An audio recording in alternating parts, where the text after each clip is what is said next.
Hey everybody, Cards Boy, welcome. No packages today. Yeah, I mean I burned through them all yesterday. So I am right now going through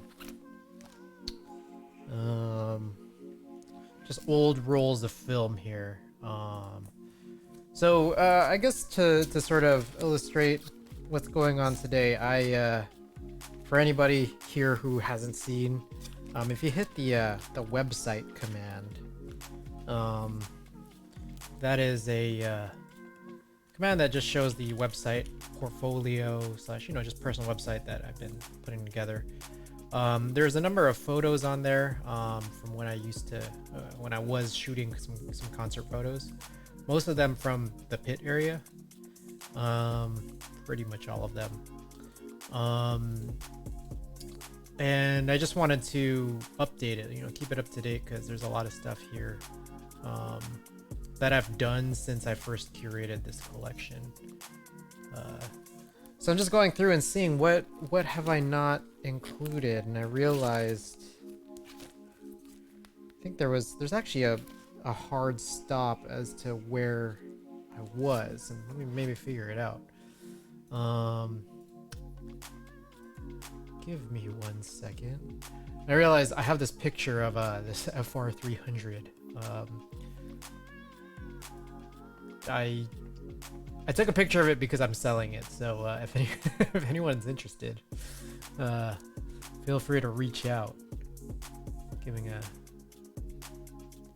I feel like I'm giving a decently nice deal on it.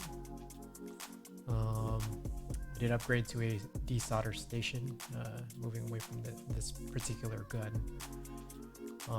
Anyways, I took a bunch of photos, and apparently the last photo in this particular collection that I posted here, which we'll get up. Give me a sec. Ooh. It's like my cursor just goes missing. Oh, that's my keyboard collection. Last one here visible in this collection would be late 2018, so it has been a while actually. I think I had created some stuff even into 2019 from it, which is cool because now I actually have something goal here of just how many rolls of film I have to get through to find out where I need to be.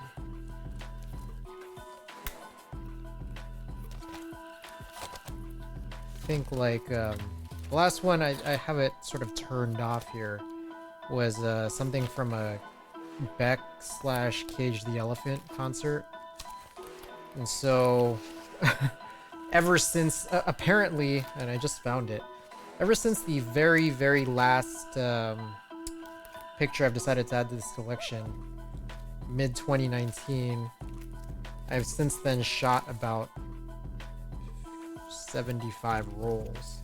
So I have a number of possible ones to go through here. Got some from Yeji. Wow, there's gonna be a lot. I'm just realizing now. I've kind of done this in a weird order, so we're gonna need to do like a series of these. So I'm gonna pull out some of these. Well, I got a whole bunch from Outside Lands 2019 here. And I'm gonna be honest, I can't imagine that very many of these are strong, perfectly truthful. Top down cam. It's not currently set up because it's set up for the actual scans. So I'm kind of surveying here what to do. I'm worried that we're gonna do a bunch of scans and there might not be very many strong ones here. And we'll see. We'll get the whole rig set up.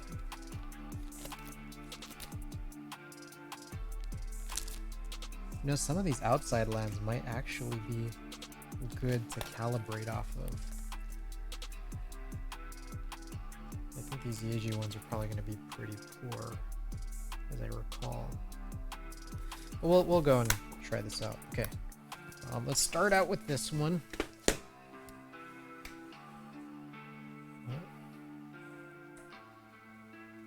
So I have pretty much all of the lights, almost all of the lights turned off here in my setup. I need my gloves, protective gloves. You never want fingerprints on this photo film. Ooh.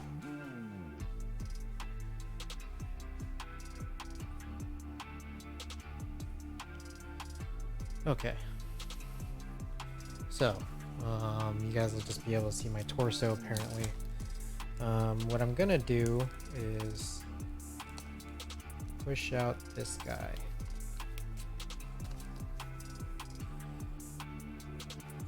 I guess it will go like this.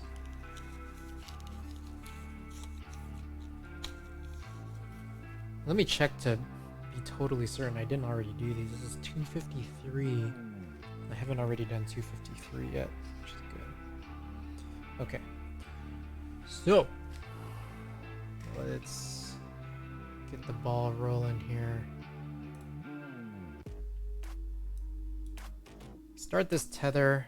We'll call this 0253, and we start at number 1. So this will try to detect the camera that I have plugged in, and hopefully it should pick up the D750. If not, we're going to have a little issue here. Is it in sleep mode? It might be in sleep mode.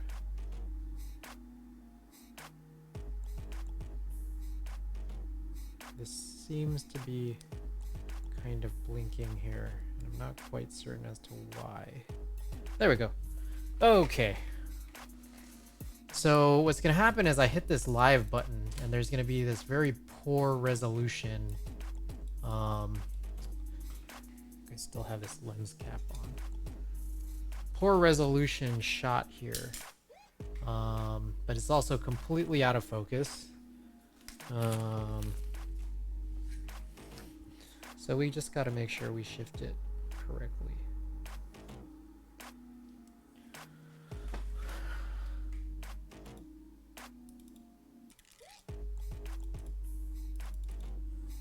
Focus, manual focus, not on, or autofocus.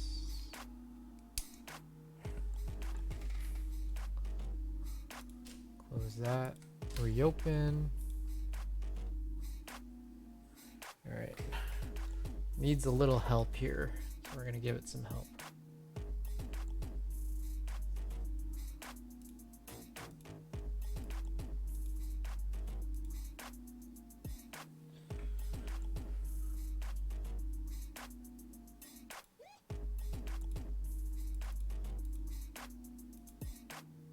Right, it's like kind of opting to not focus for some reason. Let's try again.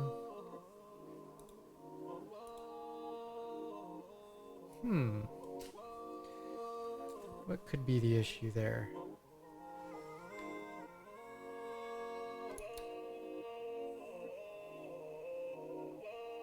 Let's try turning it off, turning it back on.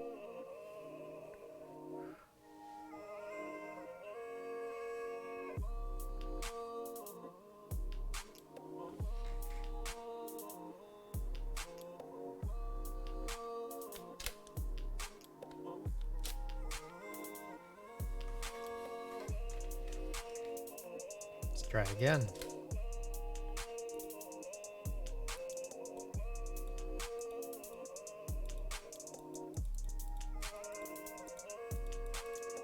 So this is not choosing to do what I would like for it to do. So I'm going to try restarting Lightroom.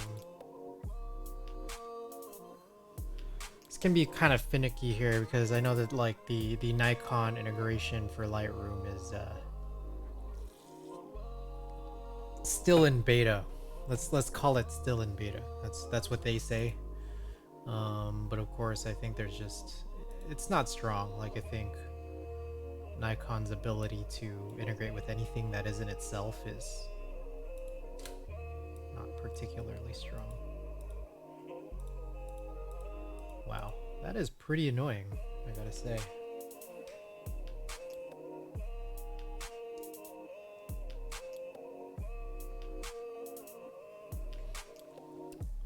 So here's what we'll do instead. Because it is not willingly auto-focusing, I guess we could just try to blow this up real big. Oh, there is some huge lag.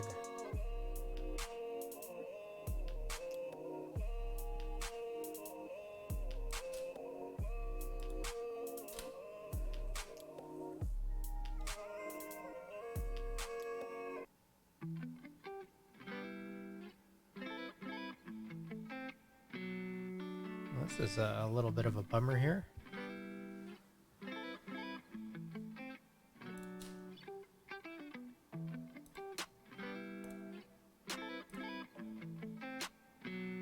Why must there be this lag just as we start? Oof.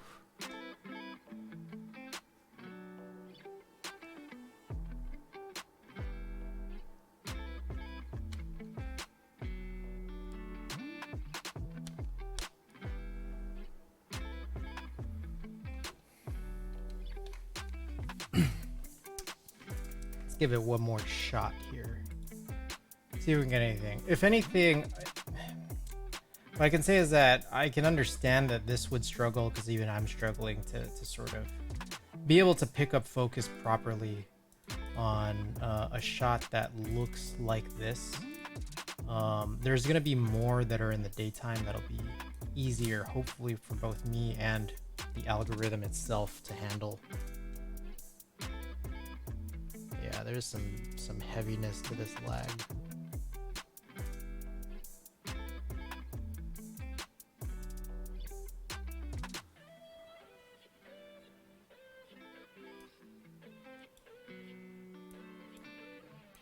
We'll just go with this though. Let's reposition again. Wrong way.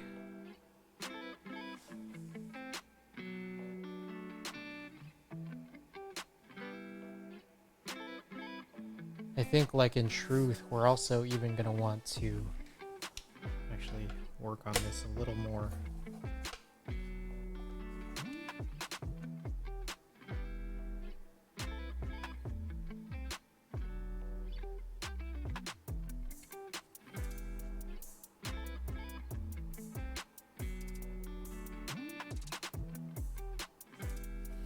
All right, let's go for this shot, kind of as a test shot. So there's nothing here. Oh, there's a whole lot of problems here. Okay, we're gonna reset to 1. Delete this guy. We usually set this to 160. What is it? F10. ISO 100. I believe that's what we do. Everything looking the way we want it to. And while we're at it, let's throw on a Cinestill filter. That would be a good one. Maybe this guy right here.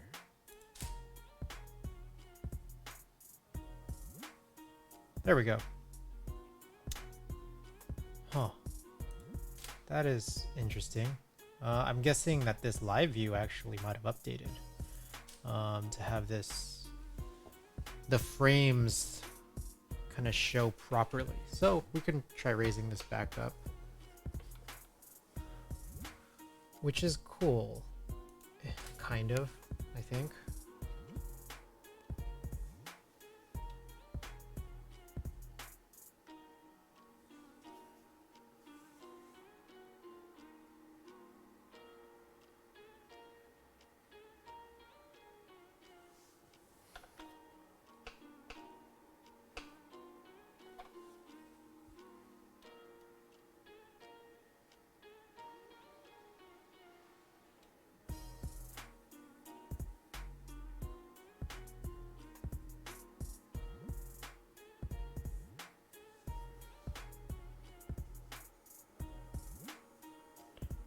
Trying to reposition again.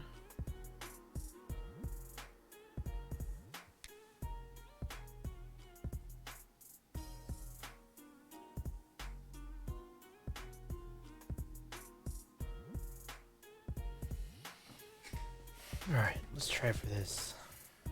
Delete this guy yet again. Let's just try to make our adjustments, fine tune it until we think we're all set to go.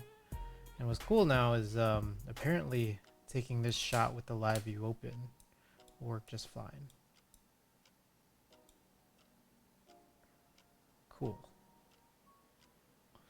Alrighty. So that's the first of the roll.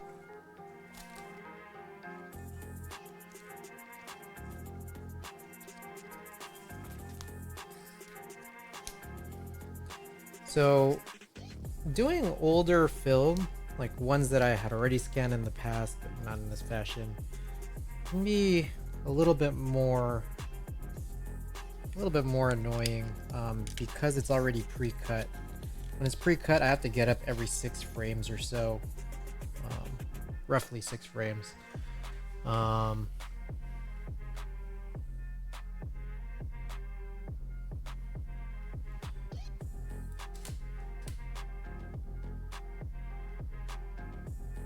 So a lot of these photos aren't going to be really strong, admittedly here.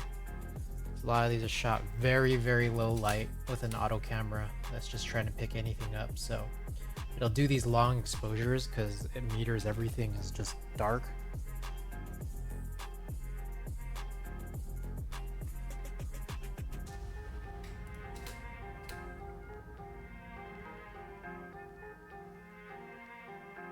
So every 6 I'll have to get up to sort of switch the strip. That one's like slightly better, but you could tell that like in terms of angles, like this is Yeji doing like a DJ set at a small nightclub. So it's like DJ sets are just hard. They're hard to deal with because as someone not on the stage, you're not going to get very good angles by any stretch of the imagination. So there's that strip.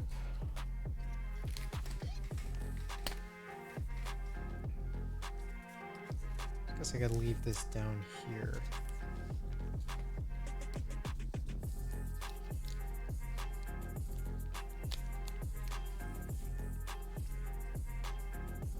Alright, now starting here, we're gonna get something that's gonna look a little bit more pleasing.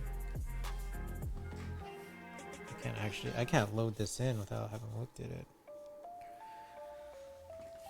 Here we go. Here's a daytime shot where we'll actually have some. So it looks like this is actually Portra. I was just totally missed the mark on what this actually is. Portra 400.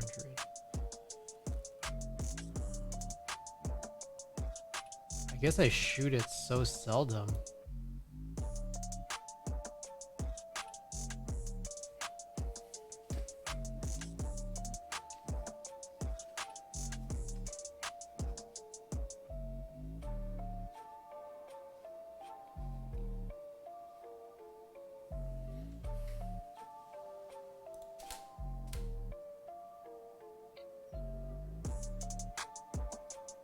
There we go. So this is like a little bit weird looking, so we're gonna need to make adjustments, and we should probably just make it sooner rather than later. In terms of like clarity, this is not perfect, unfortunately. So this will need some work in terms of what we're seeing at the frames, as well as like, you know, the alignment too. But I guess while we're here and doing this, we ought to probably just try to get the colors right. Meanwhile, I'm gonna turn this TV off that I have here in the background because it might be, you know, little distracting and also could be affecting the lighting as I do these DSLR scans.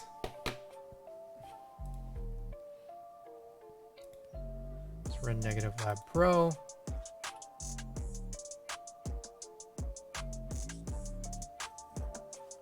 All right.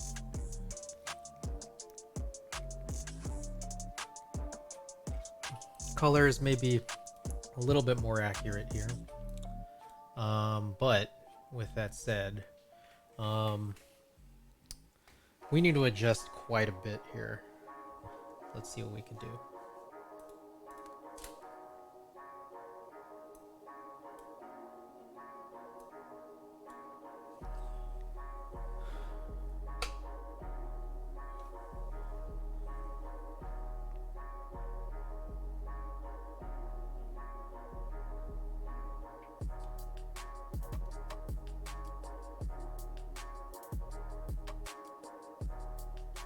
Gonna be kind of around here.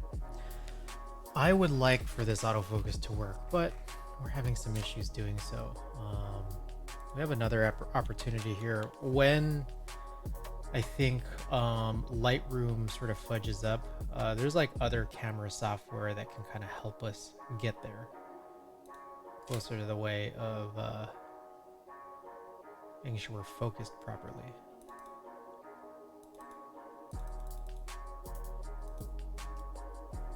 Error set focus position.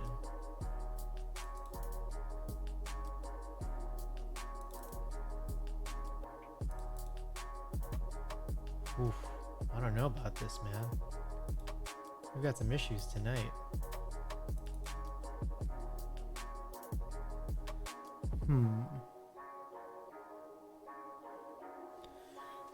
Let us think here. What is going on?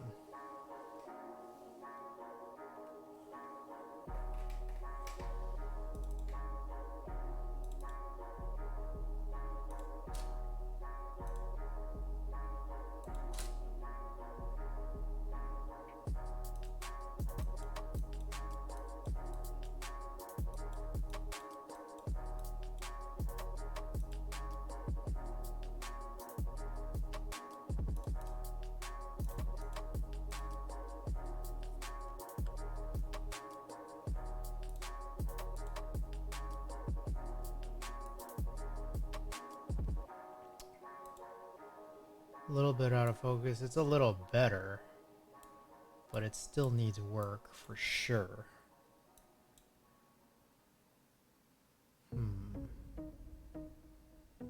What can we do? All right. I'm gonna try a couple of things here. Oh.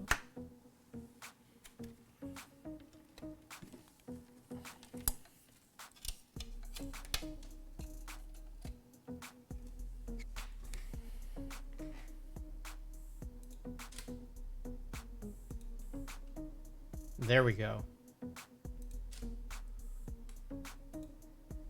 Whoops, it actually worked and then I just closed it, but it's all good. Let's try this again.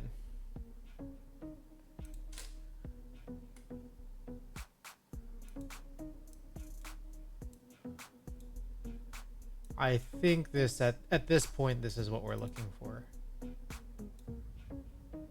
Tree is less out of focus in terms of the actual scan itself. It should be good. This very first one, and actually the whole series of these prior are actually quite bad.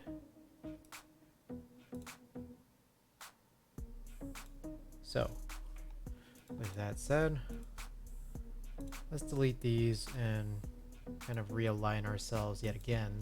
So call this number 9. Shift this down.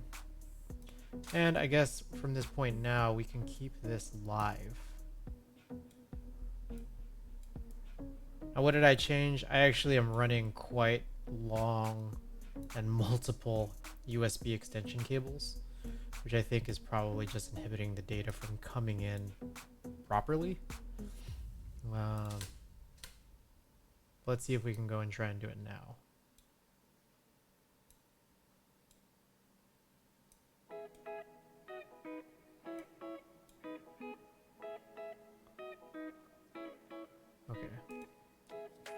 let's also again try to reset this. And we'll also want to shift this.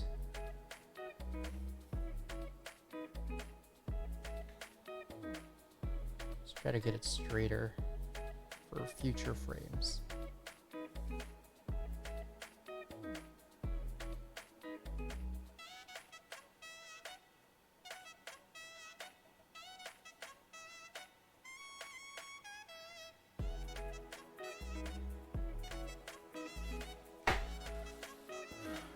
Okay.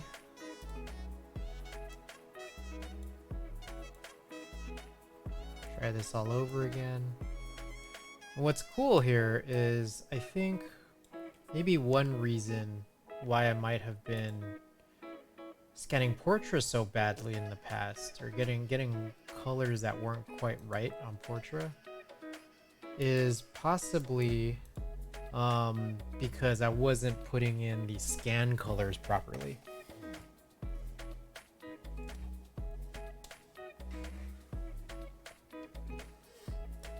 Oh, sorry about that.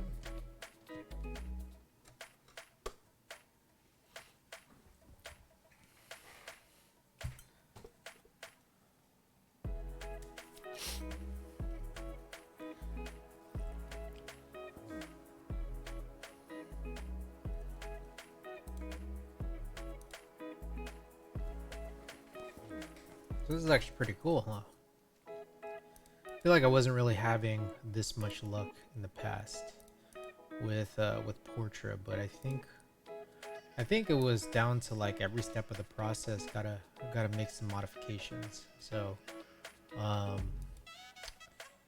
here, making sure we're doing the scan properly was some of the most important, like among the most important things.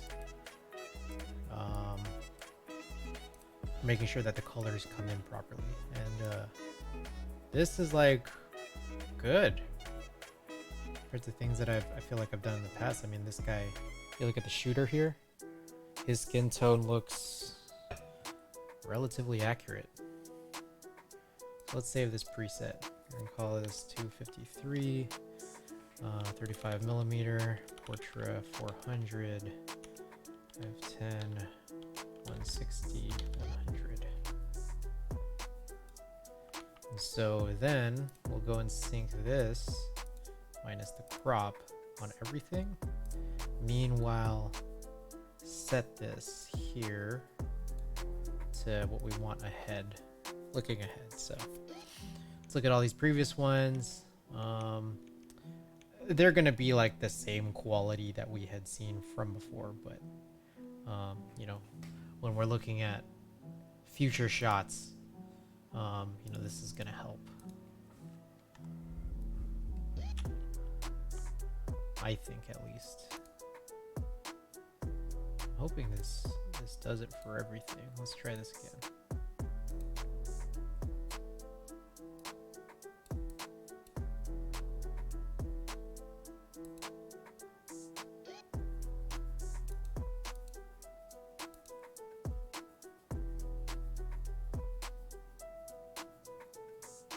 Yep.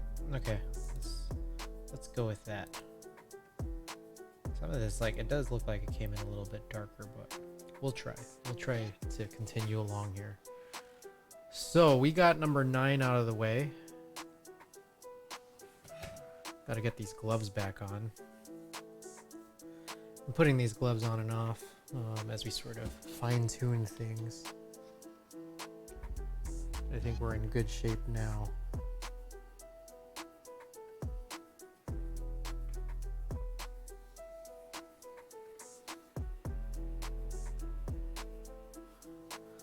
So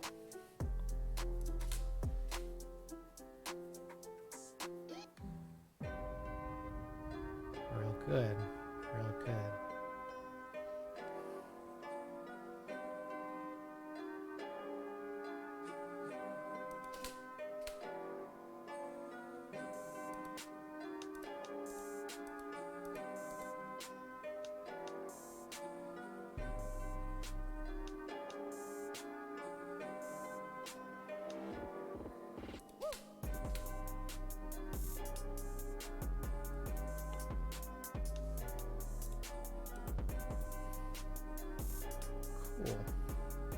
All right.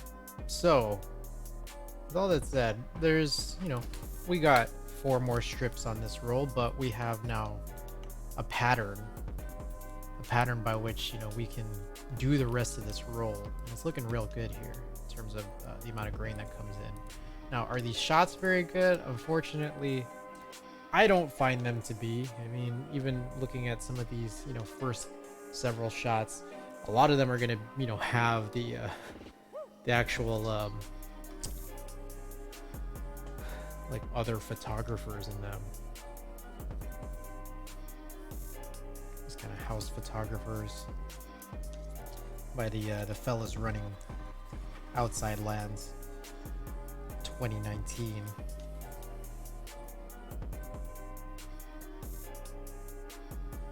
Make sure we're on the right path. Yep.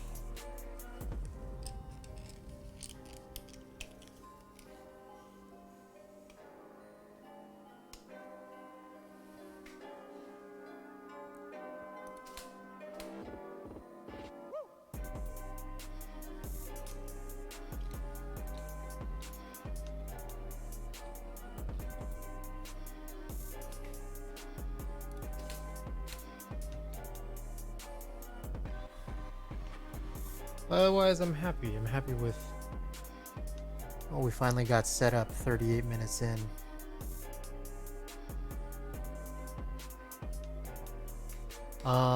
Throughout the rest of Outside Lands, I mean, the shots aren't going to be particularly strong. I can already sort of foresee that. So I'm not sure if I want to skip like the next 3 rolls of Outside Lands, knowing that I'm not going to get very many action shots. In the same way that I have for the rest of what's in my portfolio, knowing that I'm like pretty far away.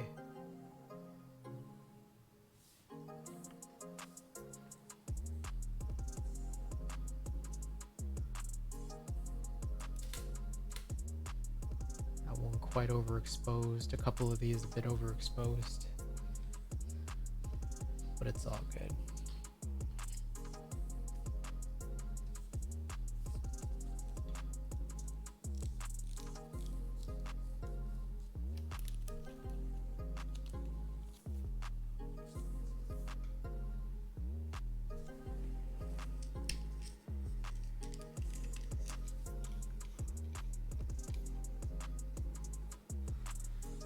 So this setup I did this last film scanning stream, a little less ergonomic, to be perfectly honest. I think these like overexposed ones, we can maybe try to adjust and reaccommodate for some of these, because I think a lot of these are going to end up looking like this. So let's try and do this. So my setup here is a little less ergonomic than before, but overall, I think it is still probably the best way to go. I have the copy stand sitting on my kitchen counter.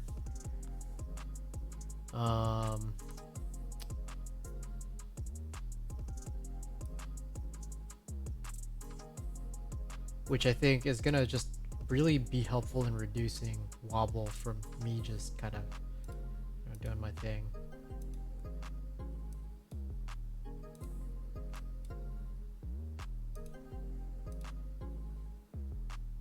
So this looks a little funky. Let's see if we can up the pre-saturation.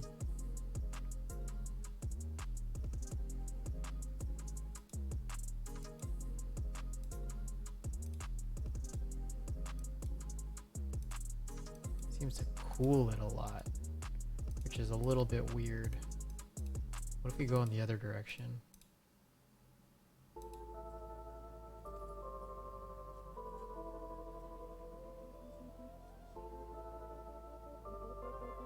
I feel like it's still just as cool as before.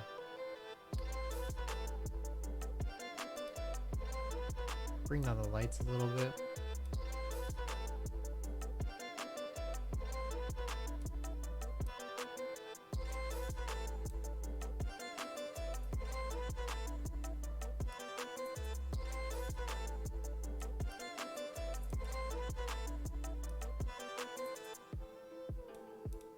feel like a lot of this could use a little bit of tuning.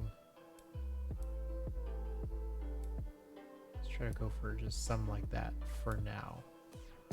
And then let's see how this kind of syncs here.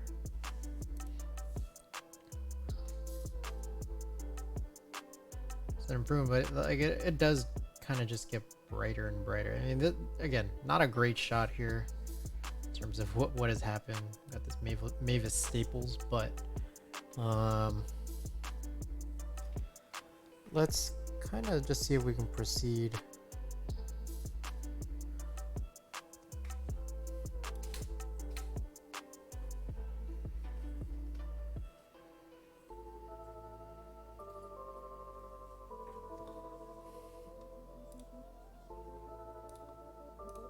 Again, see if we can again just accommodate for what the shot is and see if NLP can do its thing.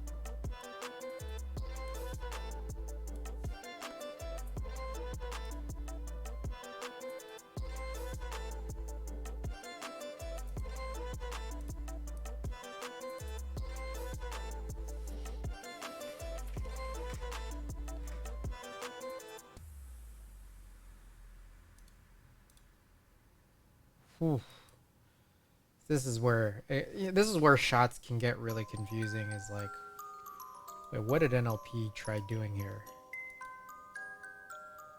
They've done something pretty bizarre, I think, like in terms of color-wise, things have been thrown off just a little bit. It can be a little confusing.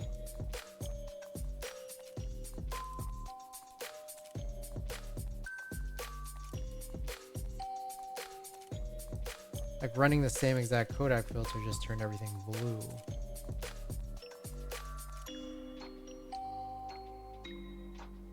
So it didn't quite know what to do.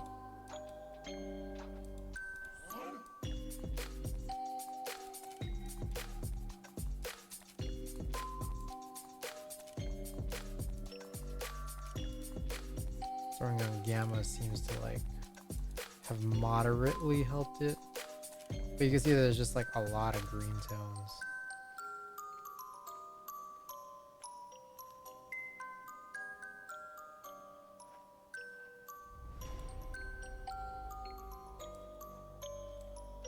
So that helps. That helps a bit, just pulling that up. Something a little more magenta.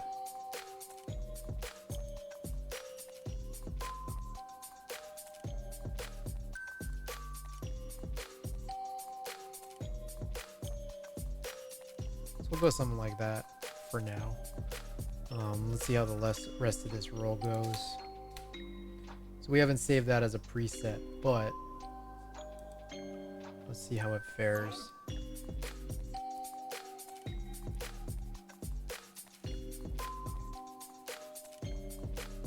Not bad. Not bad, I don't think. So let's do that. Let's save this preset.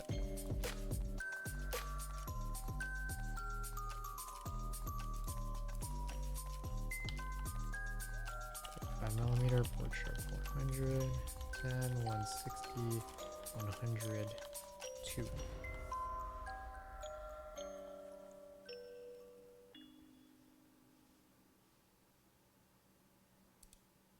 Let's also choose it.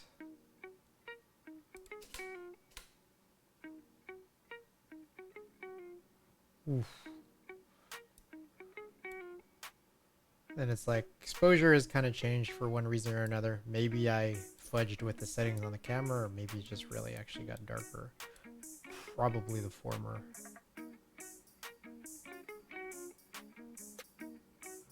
Was it 253?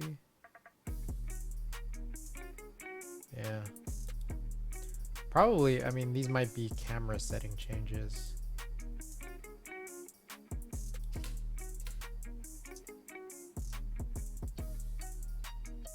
A little bit better. Actually, much better.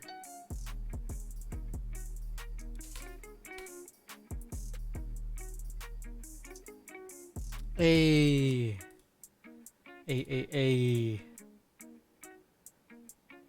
It's Spacey Casey.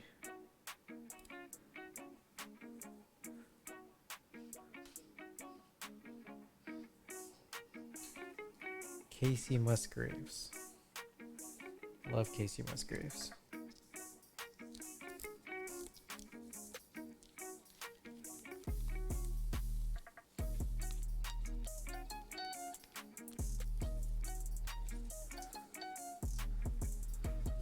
Alright, next strip. Aim for this very badly.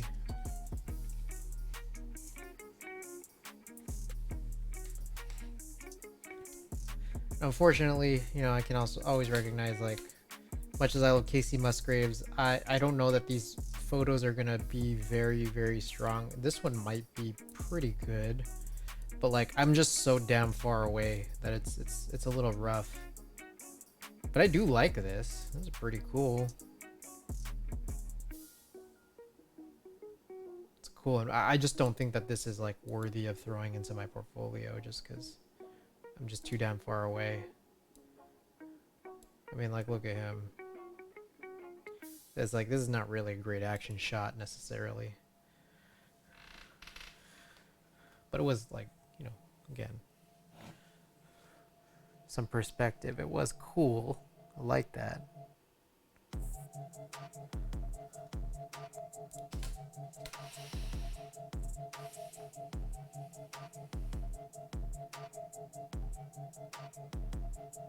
Let's pull this up a little. Likely an exposure change on my camera. Or it could just be the fact that I'm running auto.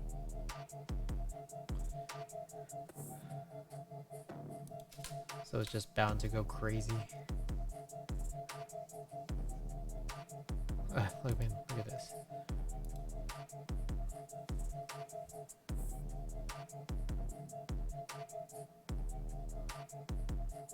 Alright, here's 29.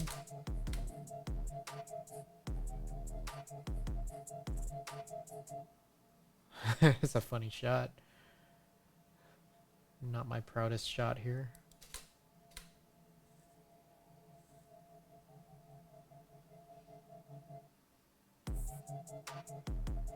Alright, end of this strip.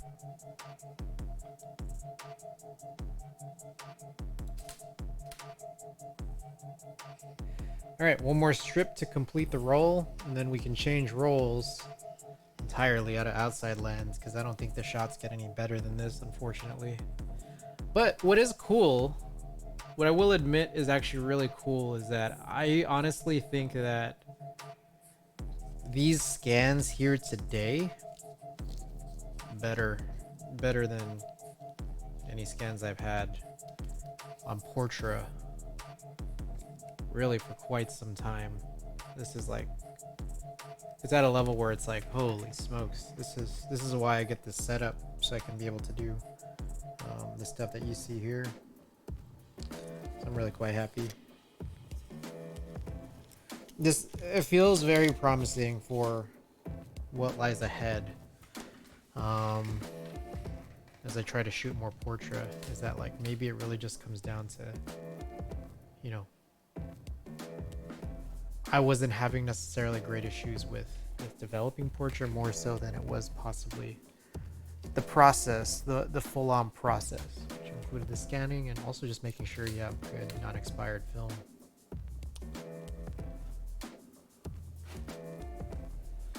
It's crazy. It's like, this is as close as I get, and she was still pretty far. I felt like I was close. I kind of remember almost 2 years ago.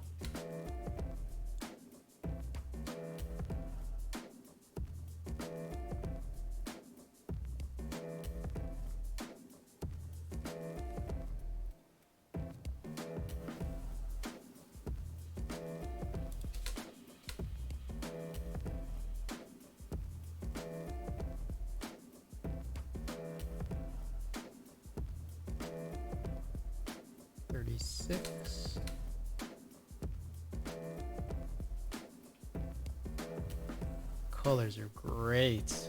Wow.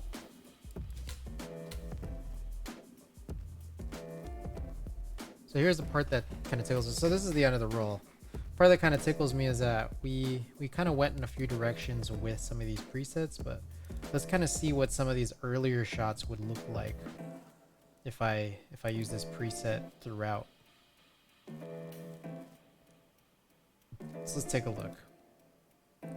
This right here, when we look at the frame borders, if I'm anticipating that like this shot looks good, and you know the frame border is gonna look like this with the whole preset, you know, the color inversion looking like this. I go back, like yeah, this does look like this.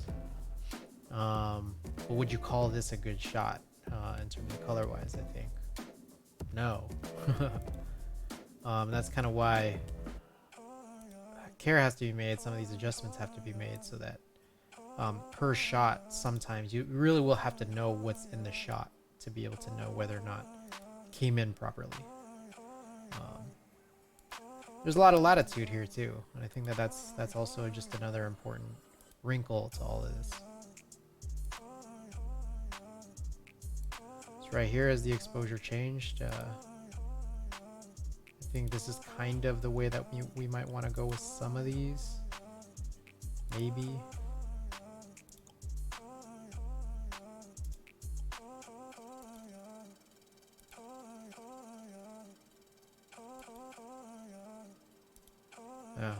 This is definitely, I think this is where we wanted to be with this shot earlier that we were kind of struggling with.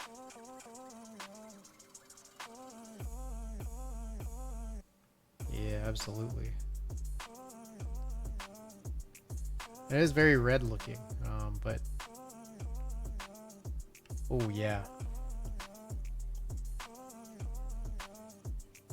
Yeah, this is the one that I think we kind of based things off of.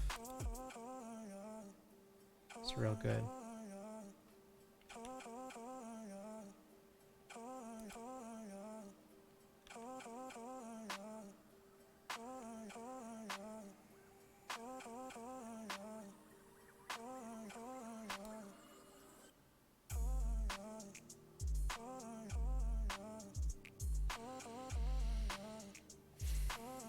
It's real nice. It's real nice.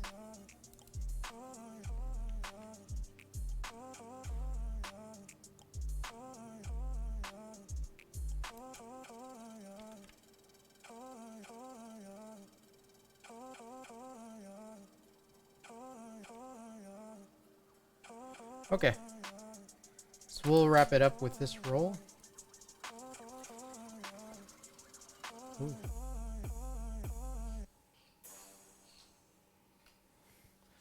And we'll skip all the rest of the ones from outside lands, to be honest, because this is not really even quite what I wanted to look for in the first place.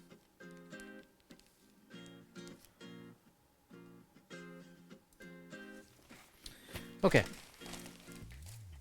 Let's flip through. I know we definitely had some other good rolls in this time, but we could just kind of flip through the 70 and then like really pinpoint what it is we want to see.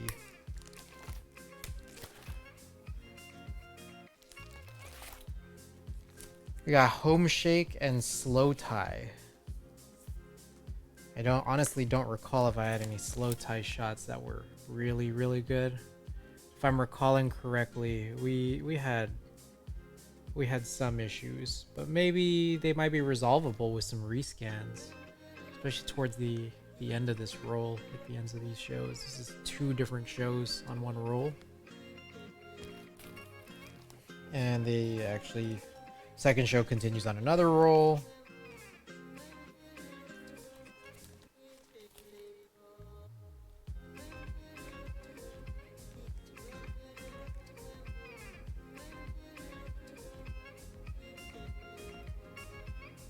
Damn, it's real good. Real good.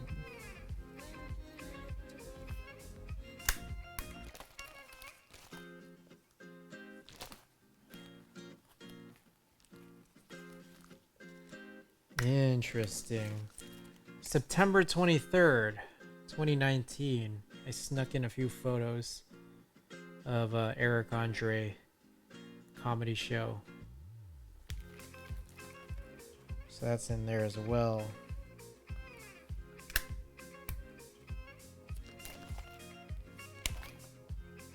Father, and there's some shots at a father show. Are they very good? Oh. I actually quite like some of these.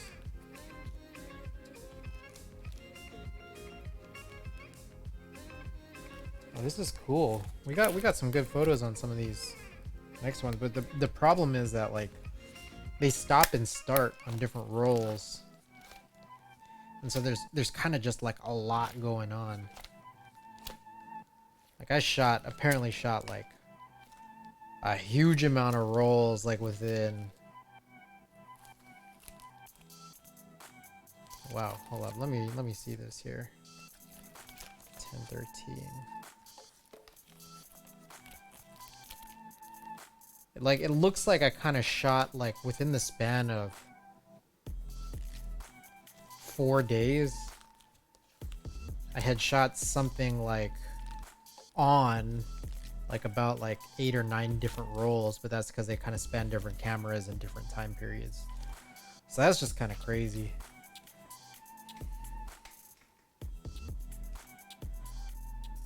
Trying to figure out what the best course of action is here. We had some cool ones.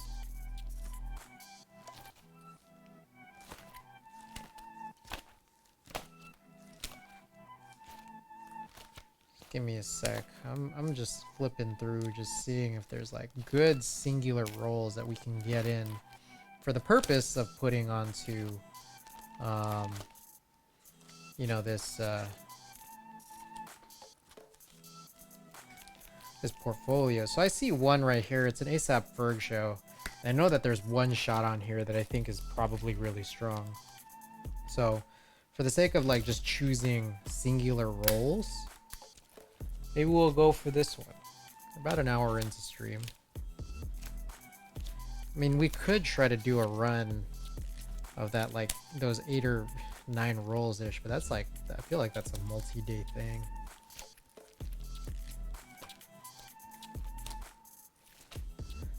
Like, yikes.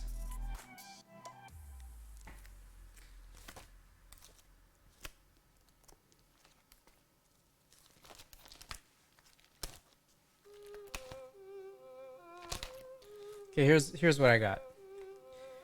I'll pull out about 4 rolls, and I think we can try to do like, you know, we already just did 1, but we can try to knock out 4 more, round out 5 rolls for the evening, and I think this might be where we want to be. Nice little 5 roll stream.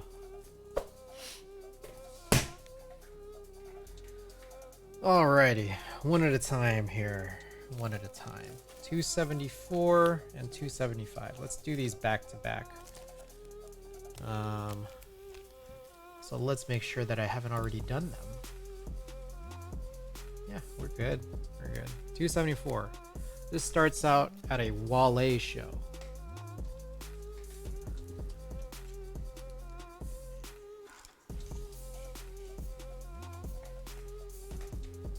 $274. Let's start up this tether. So Wale show, what we throw this on? This is on some Pro 400H. 0274.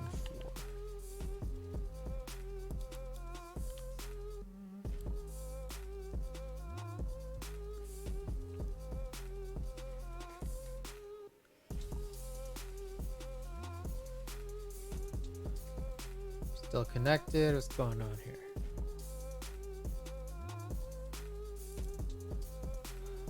Did we lose a connection? Come on.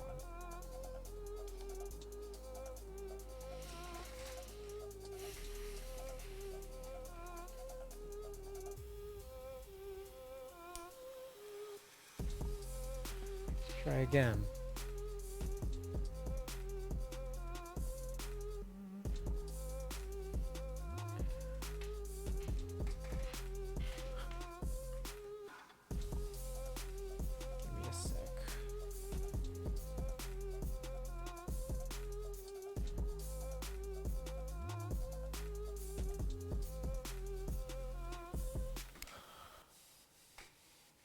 Hoping there's a little less waviness in my face cam now.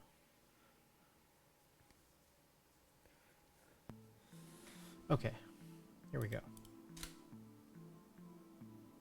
So here we go. Very cool. Very cool. Pull this guy down. Let's change the preset into some other Pro 400H we may have done at some point. Let's try 0175. So I don't have the actual settings listed, which that gives me a little worry, a little pause there. Pro 400H, let's try this guy.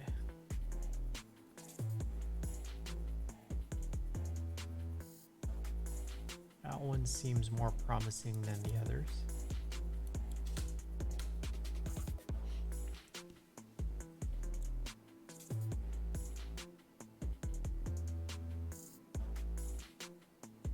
Any day now.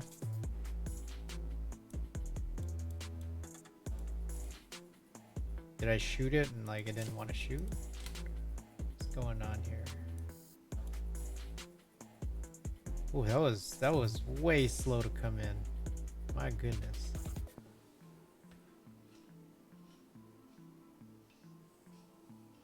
I feel like we're hitting some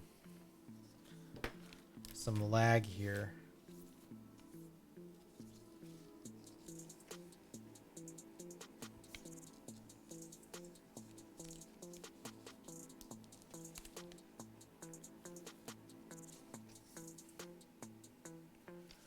So this part is a little confusing to me. I feel like my PC pretty powerful, yet we hit some issues here. So here's what I'm gonna do. Yeah, that all happened a bit ago. I'm gonna take a look at my preferences. See what we have here. I have GPU off. I mean, maybe we should turn it on. Camera raw cache settings. Should I purge the cache or should I increase it?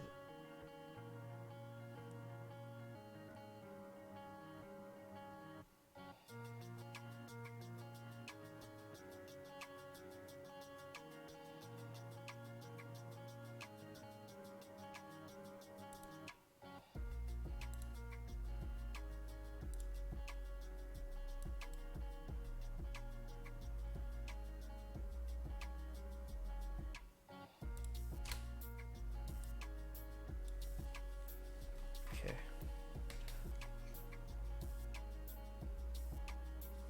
Seems smooth, hopefully.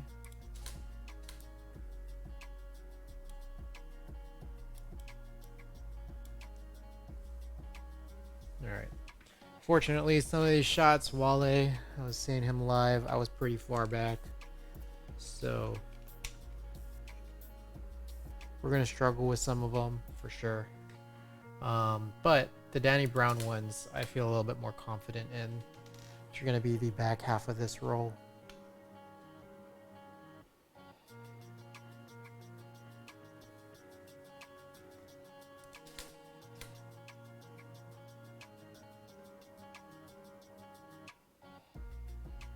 I'm already feeling the effects of the lag here.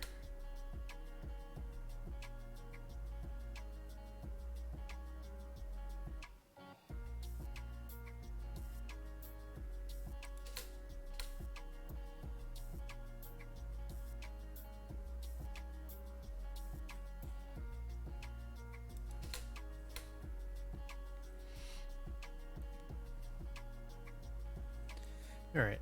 Can't really see much here. We do capture a bunch of grain, but in terms of stuff we want to be able to see, it's not really at that point yet. I'm also feeling like, damn, something about this Lightroom lag. I feel like we got to figure that out.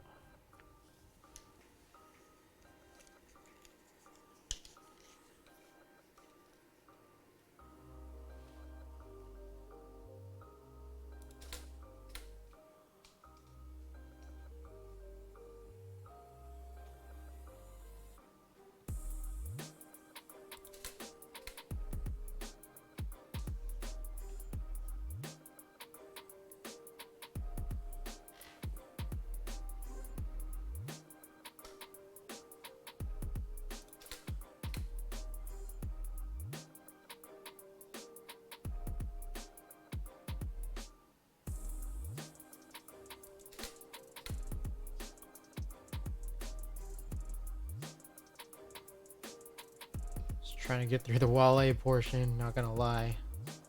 All these shots end up looking like this. It's kind of like not even worth it. So Mezzanine is this venue where I went and saw him. It's kind of that nightclub vibe. We were looking at some of those Yeji shots from earlier. It's got this big ass pillar. It's really terrible. Let's see here. It's an interesting thing.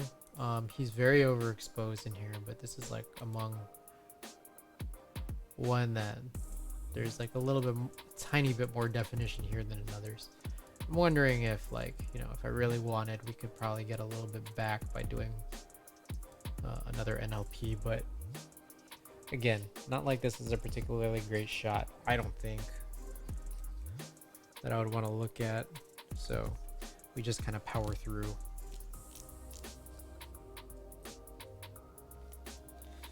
Yeah, we could see the live view slowing down yet again. No great explanation as to why.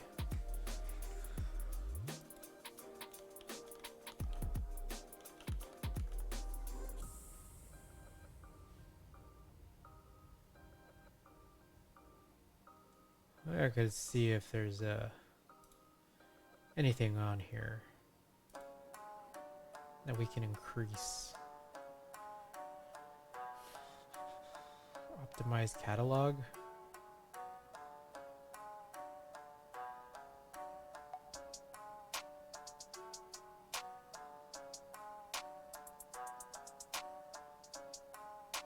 Interesting.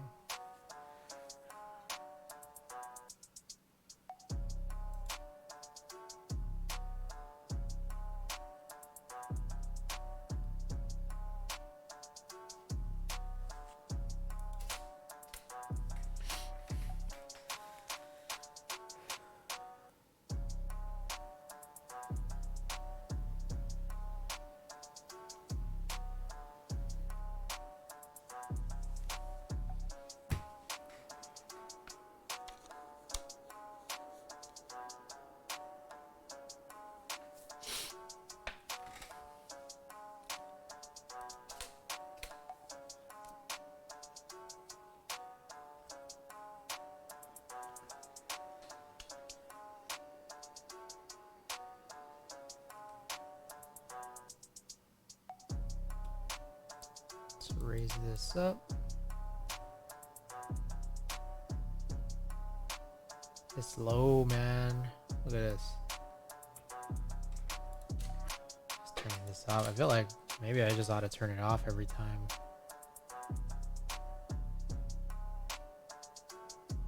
Not even that saves it.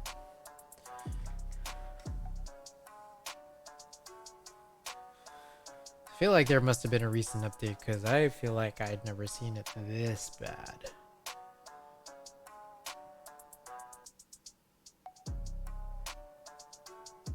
Like, I mean, come on.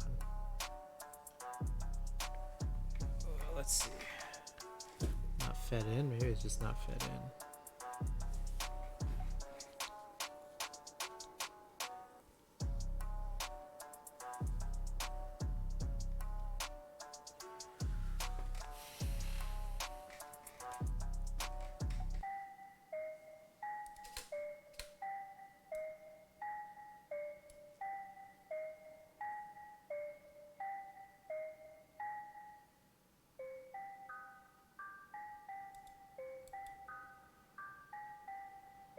Is Chrome causing all this slowness?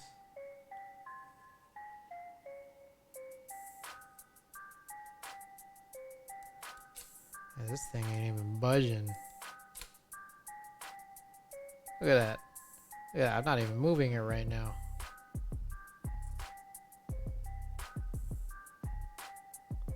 That's crazy.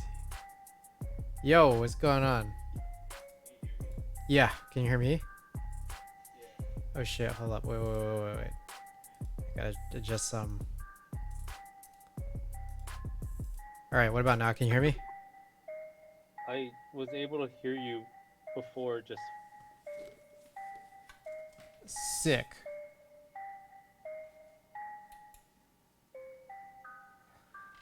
What are you Alrighty. doing? Oh man, I have you really quiet. Hang on. What you up to right now? Doing my You're like super quiet. You're doing what? I'm doing my pottery. Oh, nice. How's that going? It's going good. I kind of messed up on something earlier, but it's fine. I see. Doesn't really matter. That's cool. You're just So what doing are it you up like from home, or are you at the studio? I'm at the studio. Oh, nice.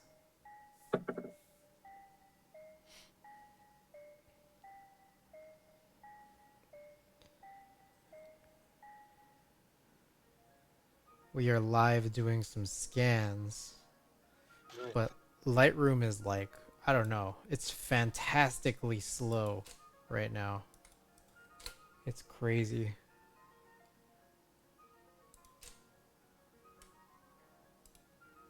I'm just gonna restart it. What's up? You should uninstall it. I know, right?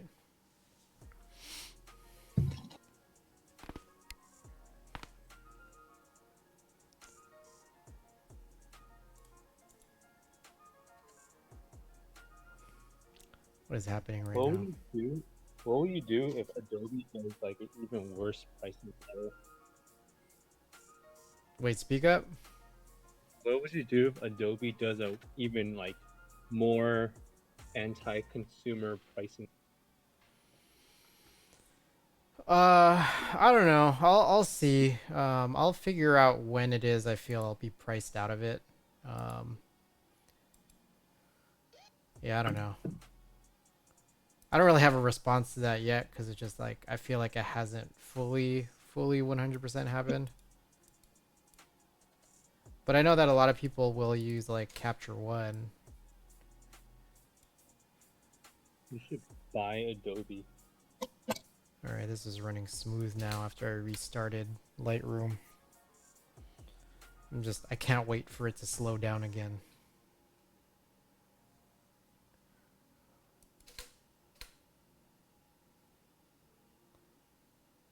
Want to hear me do something really loud? Do I want to hear something really loud? I don't know how loud it is. Well, I can hardly hear you. I had to turn down my music to hear you, so I'm hoping that whatever you say is loud is actually loud. So, try me, dude. I'm not like saying anything loud. I was going to do something that I thought was going to be loud, but it wasn't that loud. I It sounded like a door, like a car door closed. Whatever that was.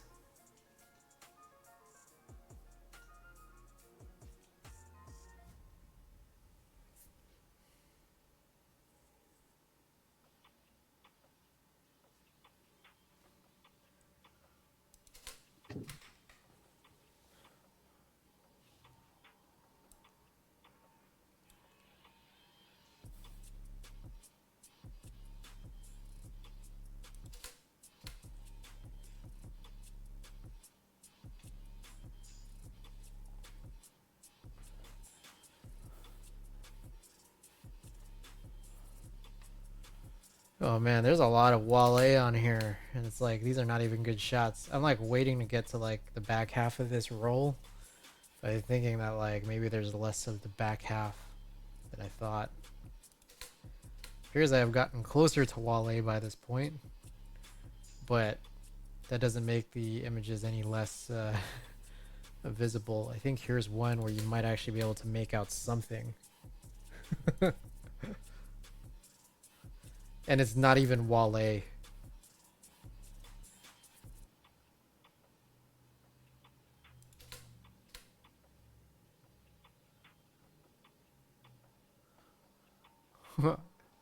This whole roll was rough, dude. What I do know is that, hey, I had to get these scanned in at some point. So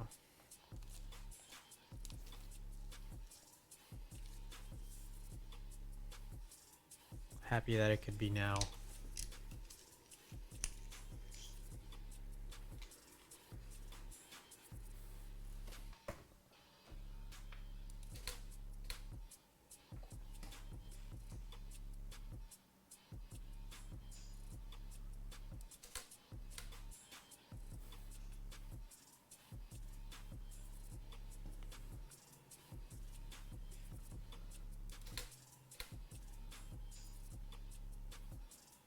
Here we go.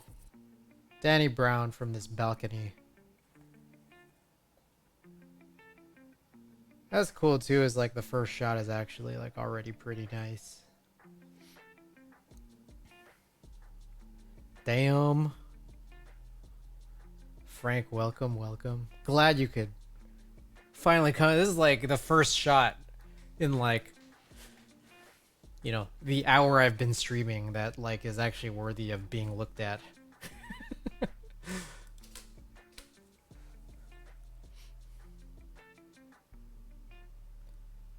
Some more here. They're all gonna be kind of the same shot. I mean, like again, as a patron of this show, kind of typically will stay in one spot. Great shot, missed shooting concerts. Hey. Frank, I don't know if you were there. Actually, Alex, are you still there? What's up?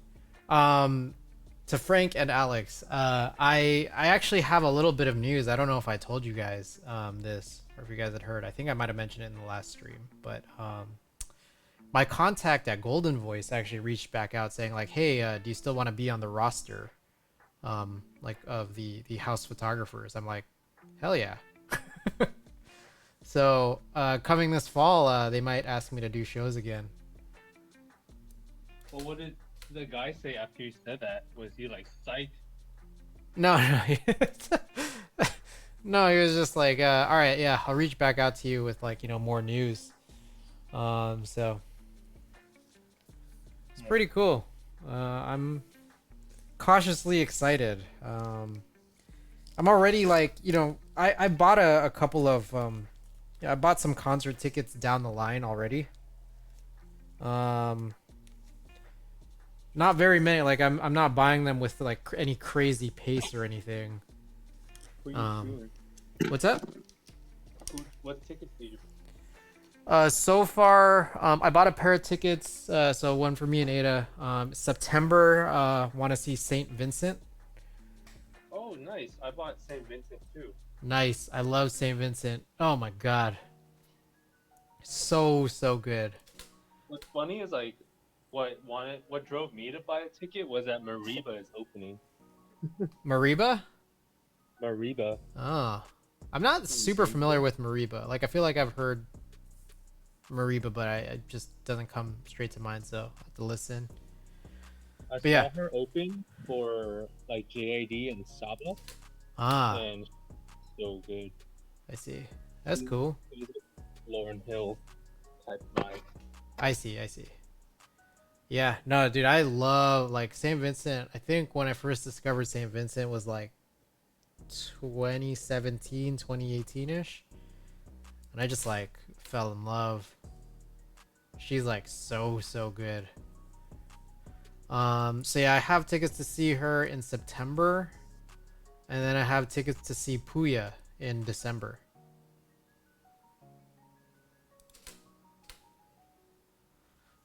So like I'm like excited to just like kind of be back at like events, but again like nervous at the same time. But I can't like, at the same time it's just like I can't wait to be able to just try to get back at getting shots.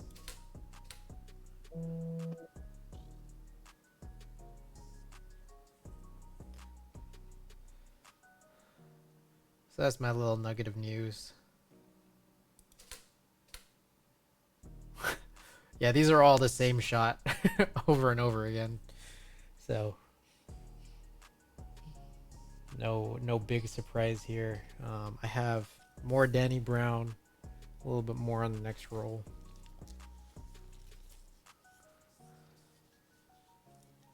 So I'm gonna run two 275. This is some Cinestill.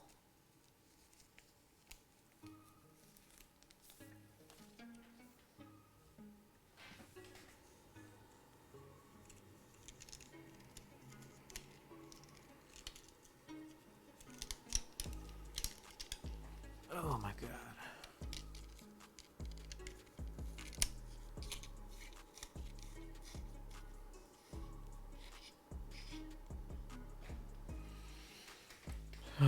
Okay. Close this out. Close this again. Ooh. Tether. Start tethered capture.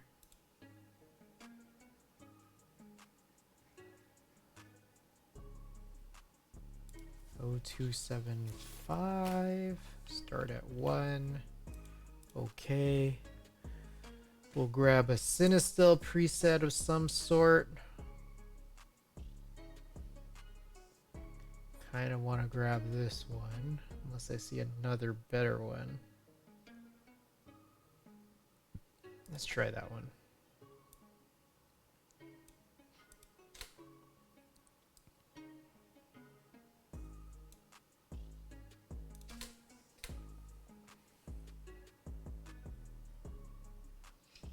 Ooh, what the hell is this?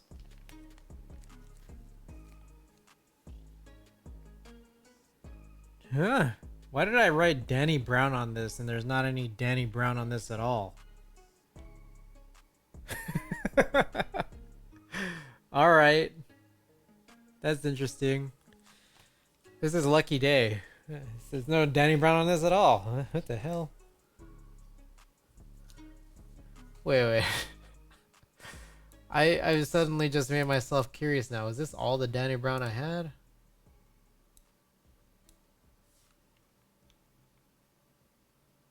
I think maybe this was the shot that I might have uploaded to Instagram in the past. Let me check.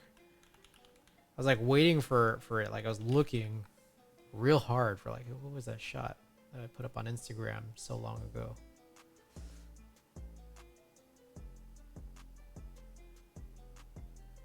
Did I put it up?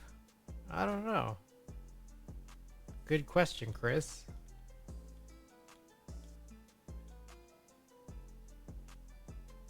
Oh, it is. Oh, it is. All right. Yeah, this was the one. Let's copy and paste this into Twitch.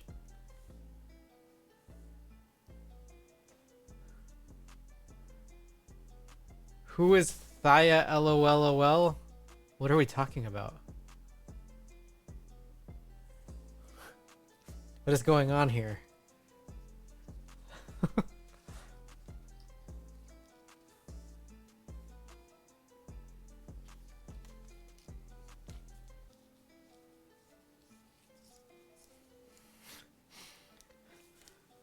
Frank, you mind explaining? Or are you just making fun of how I don't know anything about who is on my actual film? Because that is also perfectly fair.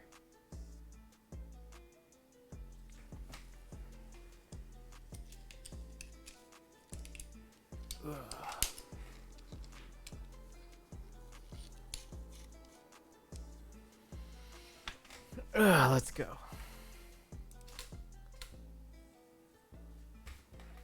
The shot with the red tint? Oh. Yeah, I was like, who the hell is this? This is not Danny Brown. Did that get loaded in and I just didn't even see it? There we go. Alright, so definitely feel like I'll have to do some color adjustments throughout this roll. He's up at the balcony here at what is this? Great American Music Hall. It's a pretty cool venue, I gotta say.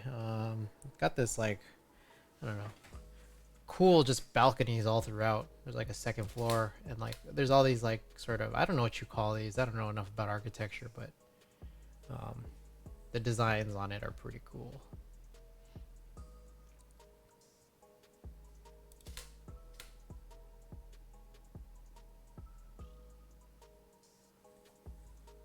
The shot's unfortunately completely out of focus. Guessing that it was really dark, just capturing a lot of blur here. Whether it may be my hand being shaky or just some motion blur on the talent. Probably a bit of both.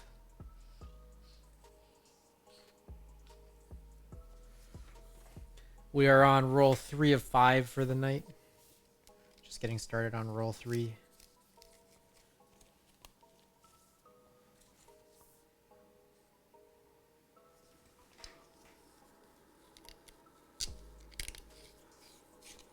Man, it's annoying to have to like get up and put these strips on every time.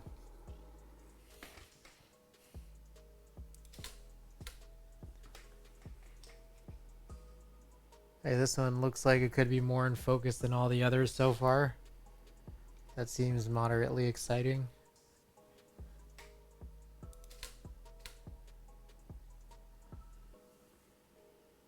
Hey. It's cool. We got the goofy little Cinestill halos just all throughout. I love that. Right there.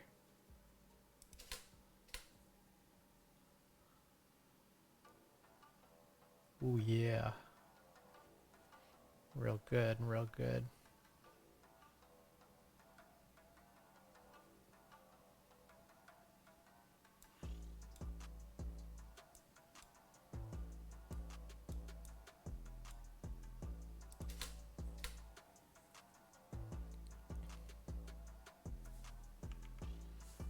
Ooh, he approached more closely. Unfortunately, this isn't really much of an action shot.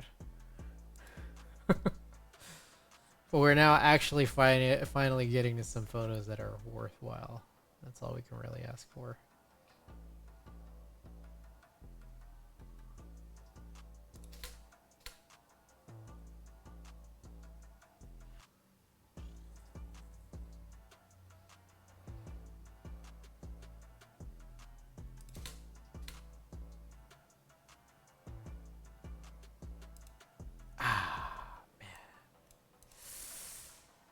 Ah.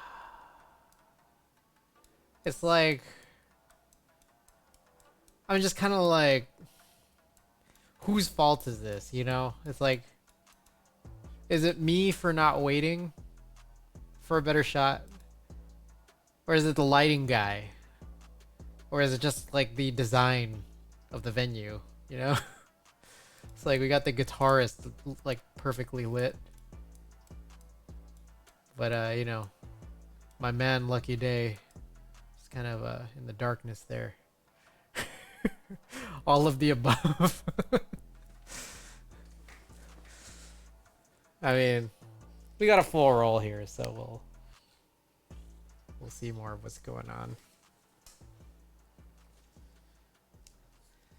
Maybe there'll be a better one on this roll. You know, here's the thing. I've scanned these rolls before, and what's interesting is like I don't feel like at the time that I was doing all these scans was when I was doing a lot of posting to Instagram. And I know that I haven't posted anything about Lucky Day. So the thing is, like, I'm guessing that I've already gone through this roll and didn't really assess that there was any good photos on this roll necessarily. Now, I chose this roll to do because I thought there was more Danny Brown from the previous roll that crept into this one. There wasn't. But like that one that I just saw was like, that one wasn't so bad. This one, number 13. This one's like, yeah, it's definitely, oh, it's got some issues, right? But like this was not bad. And it gives me pause here because like a couple of these are really good. Or like better than I might have anticipated, but and the whole reason I even say this is just because I feel as though performing these rescans here really makes me think about how like shit, there might be some photos that I've scanned in the past that I overlooked because the scan, like as I was scanning it, it didn't, it wasn't emphasized to me that these would be anywhere close to good. Just in the fact of how I have this scanning set up now, it's like I feel like I'm seeing and just like soaking in more photo than I ever have. Like of any of these individual photos, I feel like I'm gaining more now than I ever had in the previous once overs that I've done. And so like it's cool, like just looking at this to me personally is like really cool. Um Unfortunately, I wish there were more, usable shots. Stuff that I could consider throwing onto Instagram or putting on my portfolio.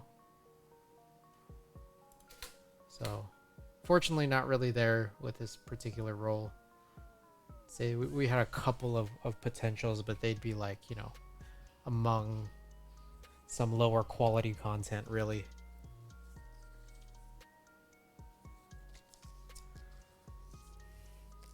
I used to just try to post as frequently as I could, knowing that like, hey, I've shot like over 300 rolls in the last 4 years. I should have a picture to post every day. I should. But a lot of it is like there's gonna be some days where the quality of picture will be poorer than others if I were to do that. Now I've pretty much slowed down, and maybe you might even say I might have stopped posting almost entirely, and that's just because, to be perfectly honest, like I'm gearing a lot of my efforts more towards Twitch than I am to Instagram, knowing full well that I don't have a really massive following in either. But I do like my following here on Twitch. It's cool. I actually have more followers on Twitch than I do on Instagram, which is crazy. Yeah, just not enough time for all the things. Yeah.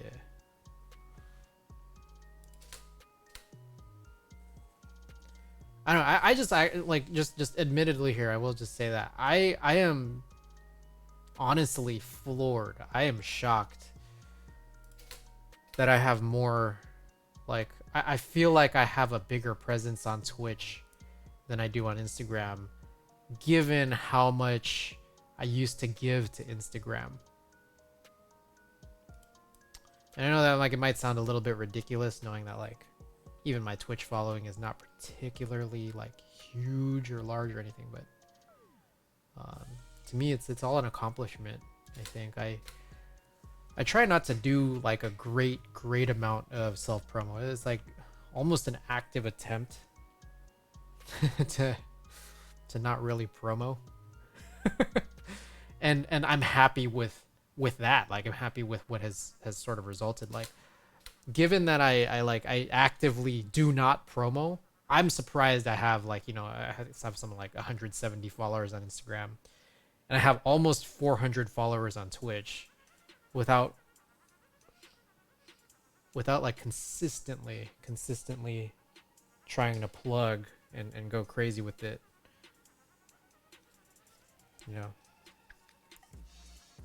Not necessarily like big growth focused, but more just like, hey, push out the content, because I think my content, I feel like, how do I put this? I feel like my content is very shareable. I think that I will admit, I know I'm all over the place. That's for damn certain. Oh, I blew it. Let's remove this. Delete. I know that my content is really all over the place. There's no mistaking that. But I think that in terms of all the things I do, is very, very shareable. And I think that if there were people who were sharing the things that I share before me, I would have found it really useful. And so like I just want to make sure that what I have can be a resource to others.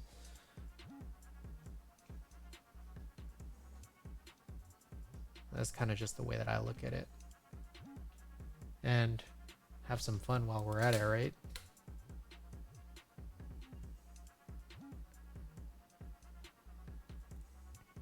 Oof, this would have been good if it were exposed better. Yeah, totally. Yeah.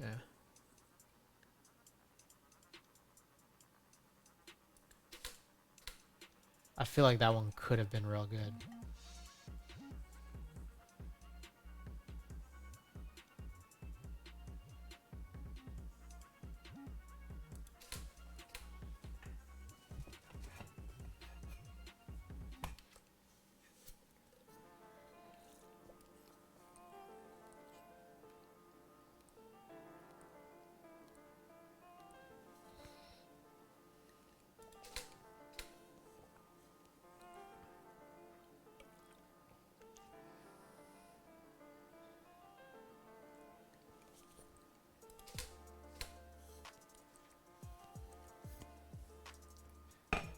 Damn, it's just like it's so sad, like just knowing like how far down like I underexpose.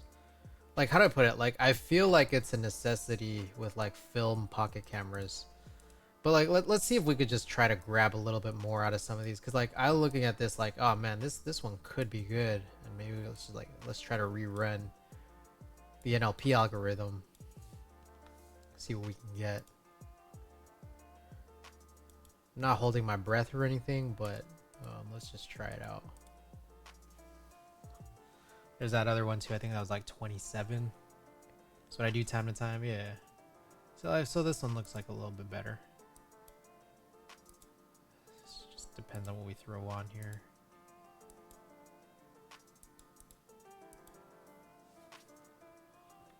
Let's try to sync these two.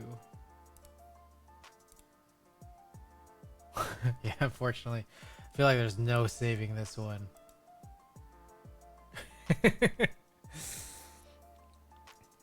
When things are just far gone, as long as we can get detail around his hair, crop down a bit, very manageable. Yeah.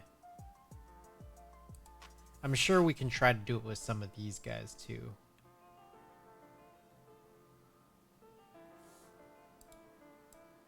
Oh, I got this dust piece here. This one coming in with a little bit more detail, which is cool.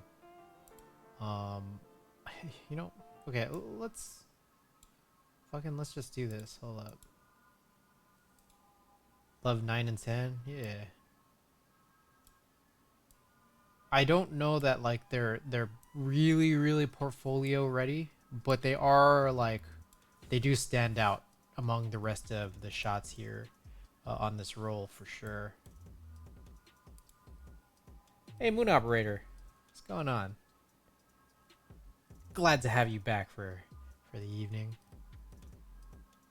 Well, that's interesting. Where were we when we started? Interesting. This pulled out a lot of red. A lot of red.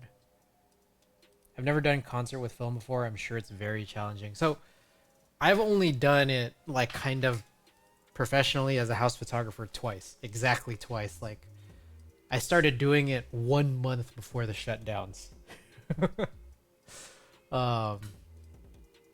And so I all of these are literally from the crowd where your conditions are really poor.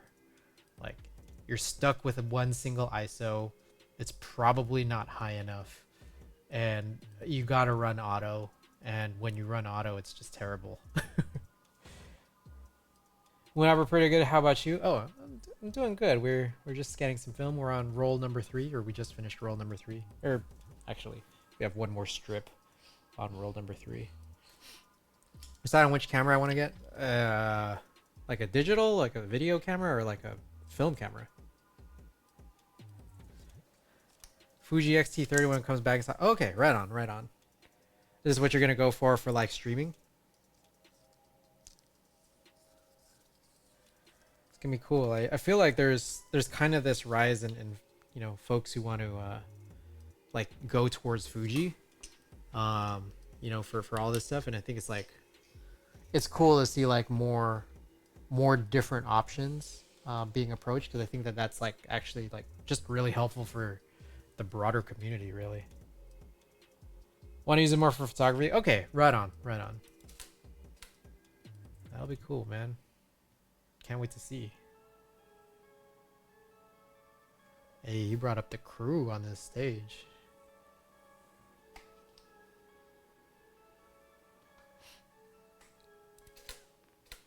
Looked like a 6 shot. Yeah, there's, I think, number 9 and 10. I think number 10 might have been one of the best ones here.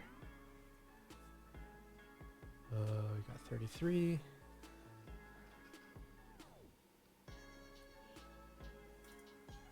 Oh, some of these completely blurry, of course. It's just the way things go, of course. Ooh. Can see some clarity in this this negative here. Ooh. If only every shot looked like this. If only.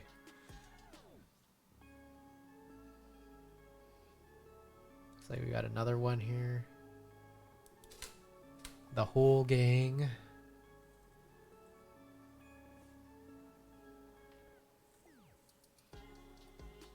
Ooh, guys, check this out. This is the last shot. I think I was just trying to kill the roll before going on to the next show or the next roll here.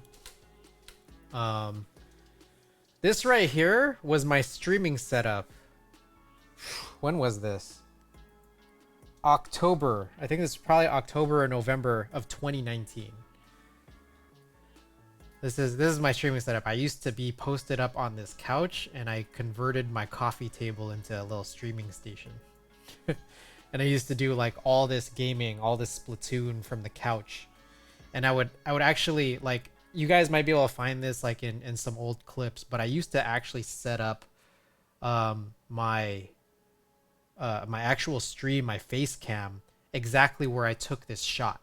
So I feel like I've so seldom seen it, like even to this day, of anyone who actually like live streams with a side profile. On a laptop too, no. So the laptop I literally just used, it was a Chromebook as a little Discord machine. There's this guy right here, and maybe, hold on, here's what I'll do. Let's let's redo these colors just so we can see if we can pick out more of this setup. Because there's quite a bit to unpack here in this photo.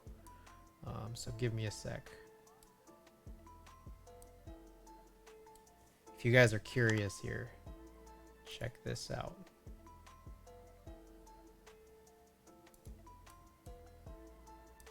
So this is a real fun one, real fun thing to sort of talk about.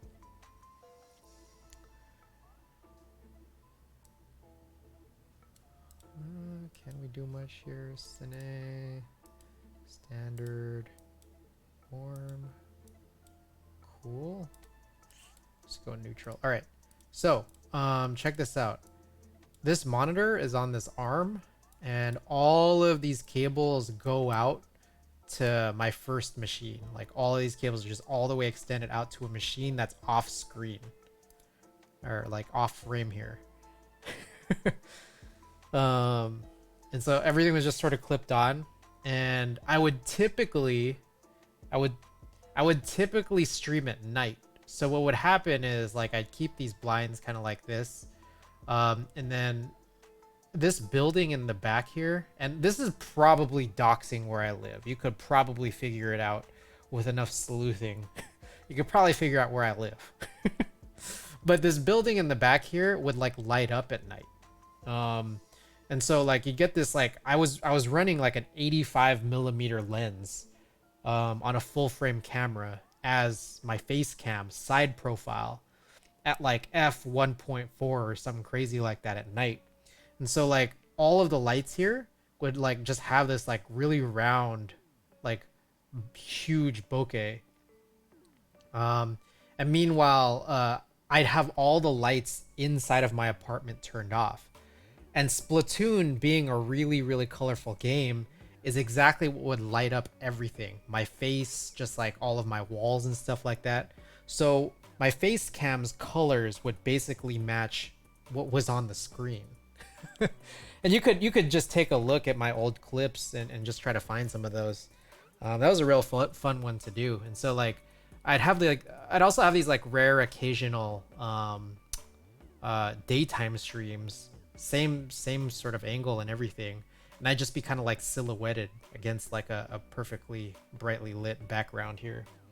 And so it was just like a fun setup, which I don't think is really at all practical in a lot of senses for me to do anymore, given that I do a lot of more hands-on kinds of streams, being at my desk or my computer is. Also, I don't have quite the same angle to that background, this backdrop that would have made this look really cool. So it's like it's become a little bit less practical. But let me just quickly see if we could pull any of that up. Give me a second here. I'm gonna mute myself. I can find old clips. Videos, clips. All time.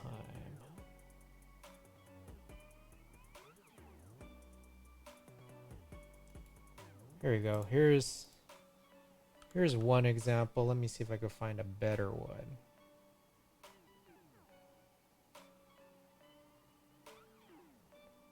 Oh man, this is interesting. I feel like a lot of that I might have removed at some point.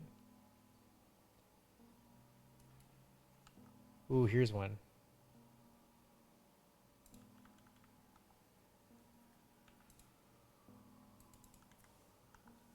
Oh, let's see.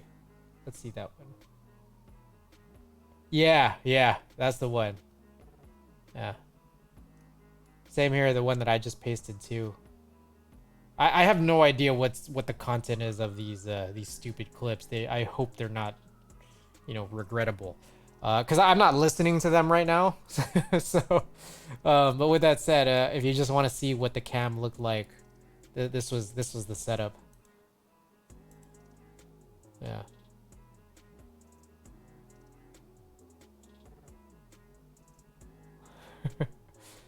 It was like real ridiculous, and I loved it. I honestly, I kind of still want to be able to do that, but I don't think I can get the same sort of angle where I could get that bokeh background.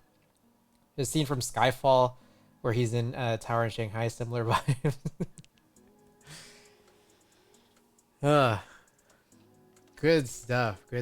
Oh, that's a blast from the past, man. My coffee table is now empty again, as a coffee table I guess it's supposed to be. But I also move around the coffee table a lot just to allow for some space in my living room. Sometimes I try to get in like a light workout, so I gotta shift things around. I also do separately have a new extra table, which kind of contains like parts of my streaming station as well. I don't really have any shots of it right now. I don't know that I could really show it super easily at the current moment, but hopefully you guys will get a little taste soon. All right, we're about an hour 50 in. We still got 2 rolls as planned. Usually try to do 5 scans, 5 rolls to scan per scanning stream. So let's begin roll number 4. We got my good man, ASAP Ferg. Spent a whole roll here at the Warfield. What is this? Cinestill. More Cinestill here. Fortunately, first frame, completely blurry. Let's close this out. Let's go to tether, reopen a tether. This is 288. 0288. Start at 1. We'll keep it at Cinestill. Open this back up.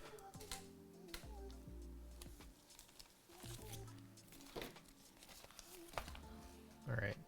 Of course, everything starts off being completely in the way. Just gotta get this out of the way. I haven't actually seen James Bond Skyfall, but you got me curious now. Similar vibes. Those were fun times. I was doing Splatoon 100% of the time back then, and I would try to do it like anywhere from like 2 to 5 times a week. That was real crazy. And it's like Splatoon itself doesn't get like a whole lot of viewership. So it was, but it was just it was fun. It was fun like hanging with the guys, playing, just tilting all day long. That was some crazy stuff. Hey, this is a nice shot. Let me see if I can find a clip on YouTube. Right on. I may have to watch off stream, of course. I'm trying to get DMCA'd in full. I'm trying to get claimed when I put up the VOD on YouTube. But feel free to send and I'll check it out later.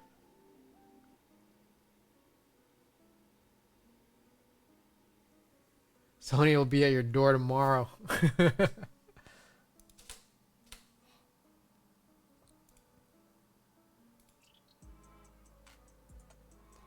By the way, Moon, thanks for that information about you know, the FR4 stuff. So I'm gonna try to do that without the kerf, without any kerf at all. Curious to see how things go. Appreciate that so much.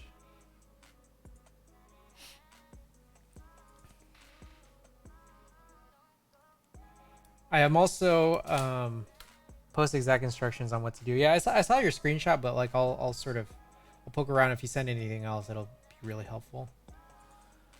I was thinking more about the J02 and possibly doing an Alps build in there. And I am paused. I am a little bit worried. I'm a little bit worried on doing a build in the J02, like an Alps build, because it's like 2 to 3 steps. Okay. So the J02 is a gasket mounted keyboard, and I still need to figure out what the heck I'm doing with that. I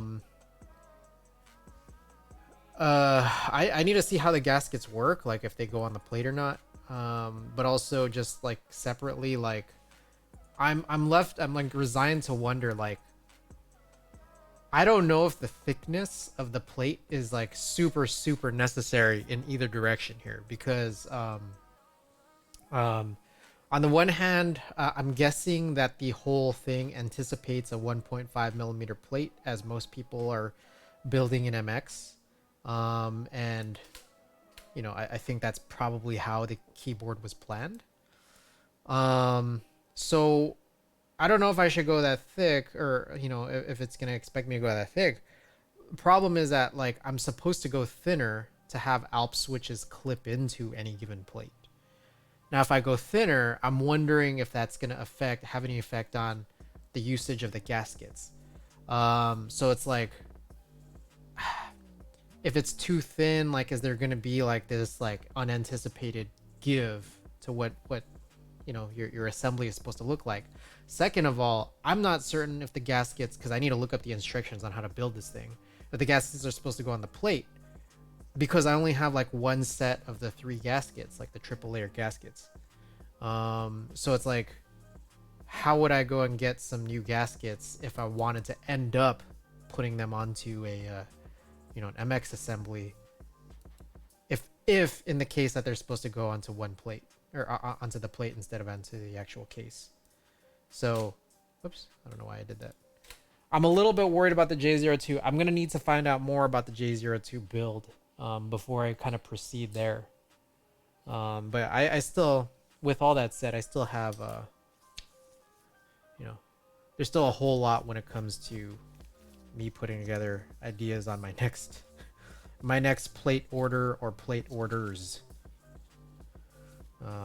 One obviously going to be FR4 from PCB Way, but I got a couple of other ideas of possible build plates.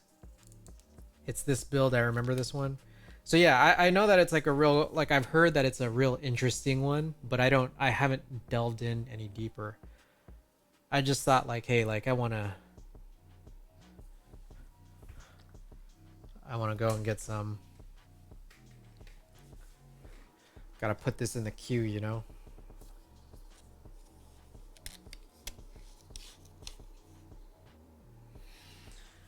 It's like a flat gasket layer. What does that mean precisely? Maybe that's something that I need to like watch. I don't know if it's super easy to explain on the fly. Ooh, we're hitting the lag. We're hitting the session lag here. Let's take a look at this picture. A flat gasket layer.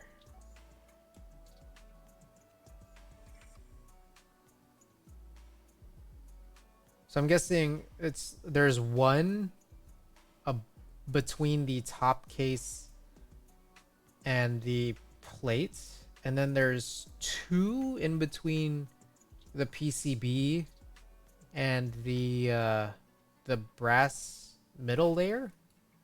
Is that what I'm seeing in that picture?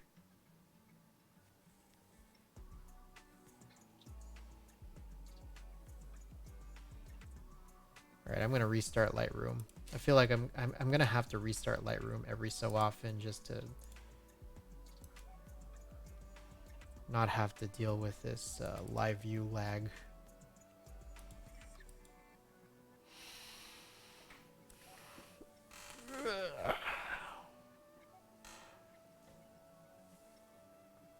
I'm not sure if it's you. Maybe that's an error in the render. I do know that like the product page talked about a triple layer gasket, and as far as I could tell, what was included was like 3 little, gasket thingies. So that's kind of what it looked like to me.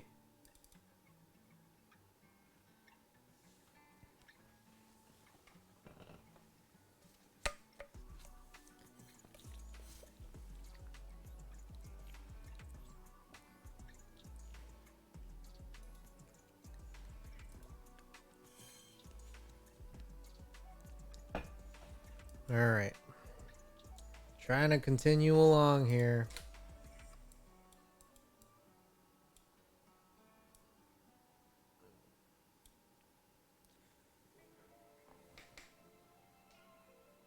All right. Lag has been removed. We gotta figure out how to do that without having to turn this off every time. Like closed Lightroom. It just seems way goofy. Probably accurate then? Okay.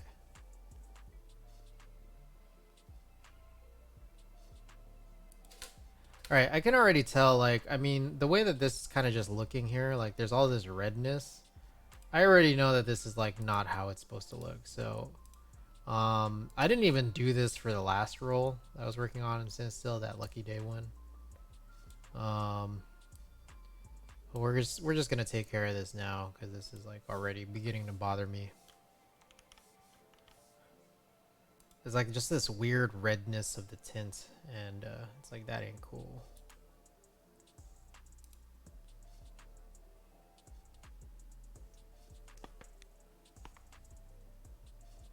And it still just shows up as I even just say it.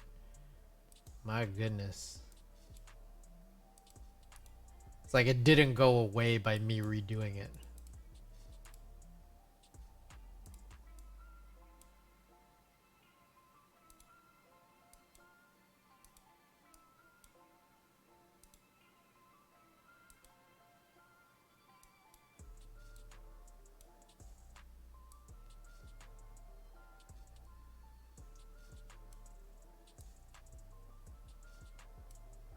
That just looks super goofy, man.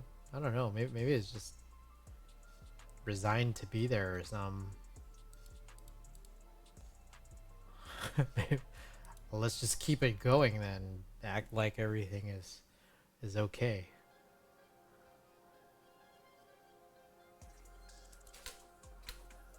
How does that negative lab extension work? I mean, so as far as I can tell,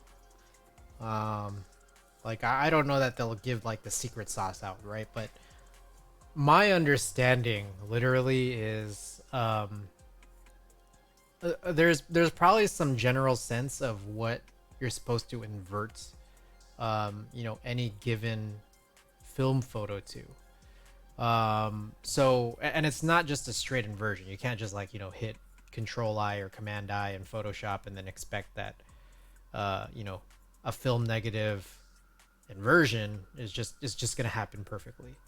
And that boils down to many factors. Like one is what does your scan look like to begin with? What, like, when you take the negative, take a picture of a negative and then like put it, you know, find a way to get that negative as an image on your computer just as a flat negative. How do you do that? The thing is, you gotta shine light through it, right? But it's also contingent about like how much light are you shining through it. That's the first thing. Second of all, is like the this scan itself. Like, I mean, if you use a flatbed scanner versus me, I use a DSLR. What is a scanner? It's just another camera. So you're using a camera in the form of a flatbed scanner or a DSLR to take a picture of a picture. So this outer camera of the scanner, the flatbed scanner or your DSLR, has its own settings on how it wants to take the actual scan picture with the light shining through. So there's so many factors in even just getting the negative into your machine. Once you take that negative into your, like, once you already have that negative in your machine, it's like you can look at it and like you'll say like, yeah, it looks like a negative, but this negative might be different than anyone else who tries to get this negative on your machine versus any other negative of any other photo on any other roll.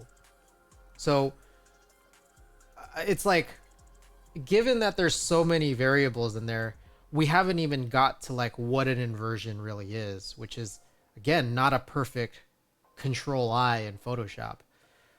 So I've given a lot of prefacing here. What I think Negative Lab Pro is versus a lot of these other inversion softwares. There's like the Negafix in Silverfast. ViewScan probably has its own thing. There's something called Color Perfect out there. There's another one that I think Negative Supply promotes, which is the hardware equipment I use for doing all the scans. There's just like a lot of things out there. What I think all of these things are is like its own formula in trying to assess based on what like pixels it is finding and their relationships to each other.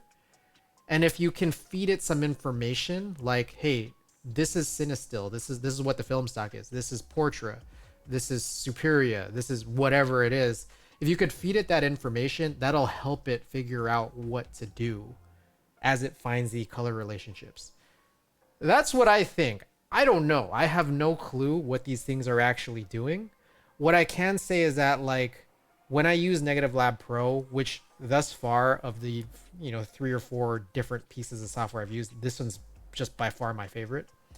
When I use Negative Lab Pro within the same exact role, with the same lighting conditions, with the same camera settings, as I try to run NLP or Negative Lab Pro on one frame, it might run it completely differently as I go to another frame. And that's why I think that there's some like assessment of what an individual photo has for it to like go and try to figure out what to do with the inversion.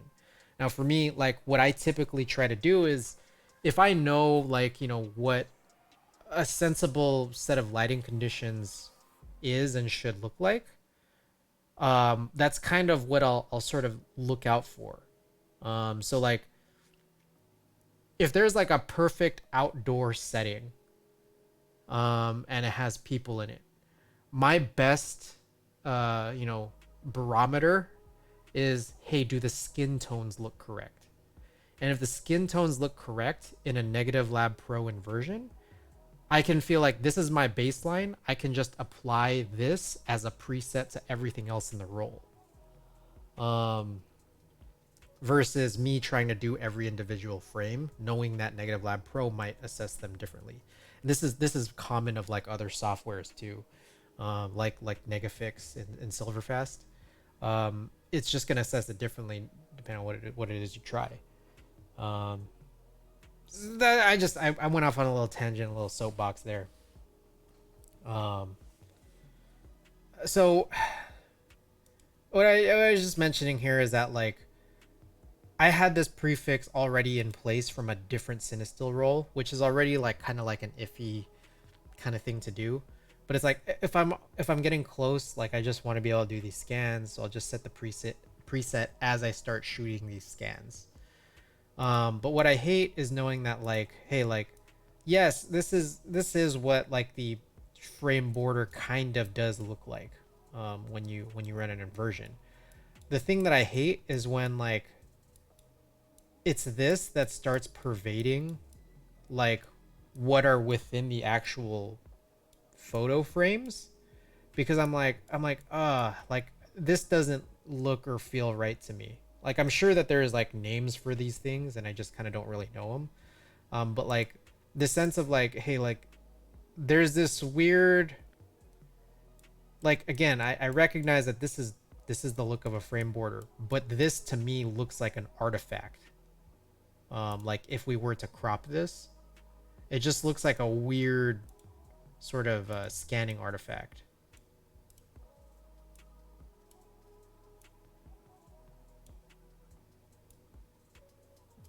Is it an imperfection with the film process? So I think it's a couple of things. What has happened here, as far as I can tell, knowing like with the context that this kind of just does match with the frame borders, what's happened here is that there's no light. There's no light that kind of came through. Um, so like imagine that. Like if you took a picture of nothing, um,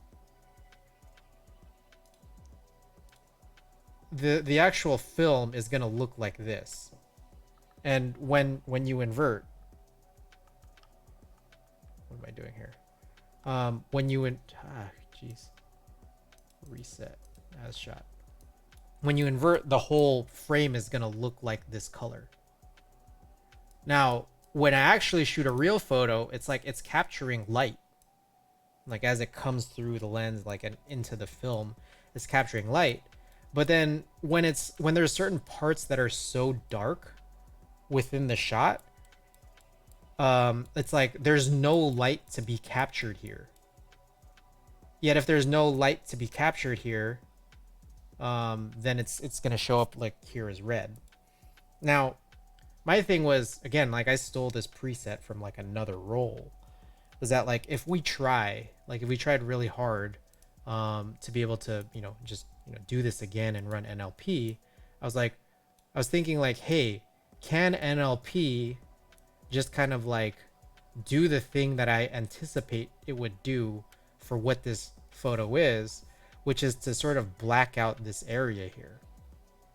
NLP opted to not do that, which is a little disappointing. So that's kind of what I was sort of trying to mention here. Now the thing is that like, well, can I adjust some settings here to like make it do that blackout? The thing is, not necessarily without, you know, causing a whole bunch of changes in the rest of the shot that I, wanted to be able to retain. With that said, I'm not going to use this photo, but I just throwing this all out there. So I don't know. Look, I'm speaking as someone who like I've not like academically studied the full photography process. I'm just like talking as in what I see and what I've been able to kind of understand out of my experience with doing this, and just me talking about like it's the algorithm of the software is just what I understand is, or what I can think of is probably happening as the software is written, me being a software developer. So that's kind of what goes on in my mind as it sort of churns through. But again, I don't know. With all that said, it's like, because NLP didn't get me where I wanted to be, I should just revert it to where it was.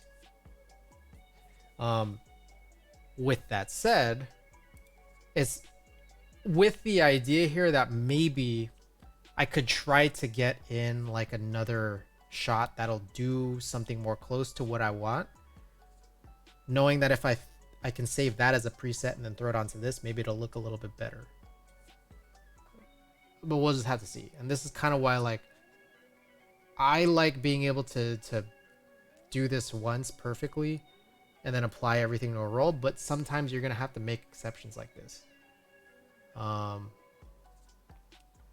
Especially like considering this, we're never gonna get that because like we're never gonna get something like as strong as that with this situation going on, because I know that, like, well, if this is what like a blanked out piece of the actual frame border edge is gonna look like, this is never gonna be blacked out, even though it's supposed to be. Yet for a photo like this is what it assessed, and this is what, you know, it might have needed to look like. So it's like, it's kind of just this battle of what is it that you're trying to do with the inversion, I think. What is the photo that you actually want at the end of the day? With that said, I think that there's this sort of legitimate latitude in film photography where it's like, well, how are you going to invert it? And what do you expect and what do you want? And you can make changes in this way, in the same way that you can modify a digital photo. So I just wanted to mention that. I'll carry on.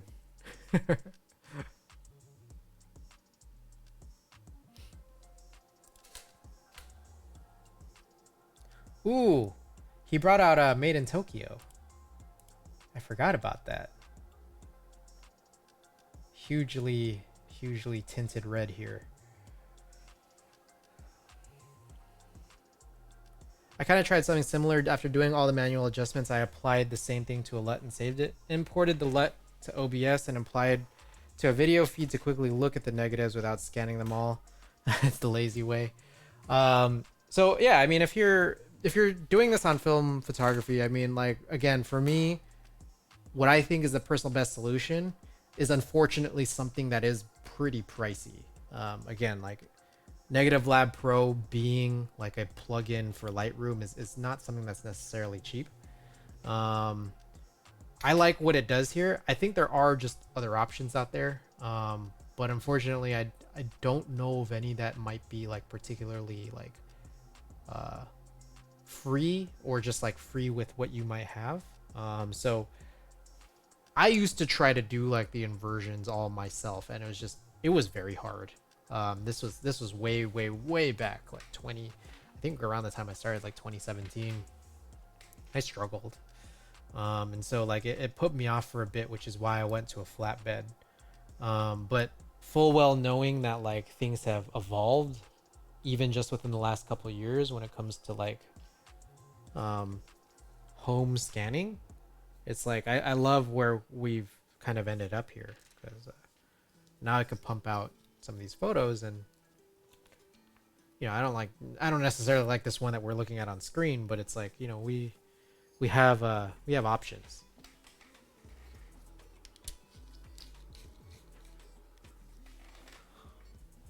It's definitely not optimal. Also, comparing the film negative to the OG photo that's printed, it's night and day difference. Hey, so here's the situation. Think about that for a second. How was the photo printed? Is like another thing to consider, because, and like I want to be like, you know, sort of, you know, transparent here. It's that like whoever got you the print, like, did they go through some kind of digital inversion process the way that I have, or the way that you're, you know, I'm kind of trying to show off here, possibly through some kind of a flatbed scanner or a drum scanner, just some other type of bigger machine. And what was that inversion process like? I'm sure that there's like something in there, you know, that allow for that to happen. Like, there is some sort of calculation to get that pumped out.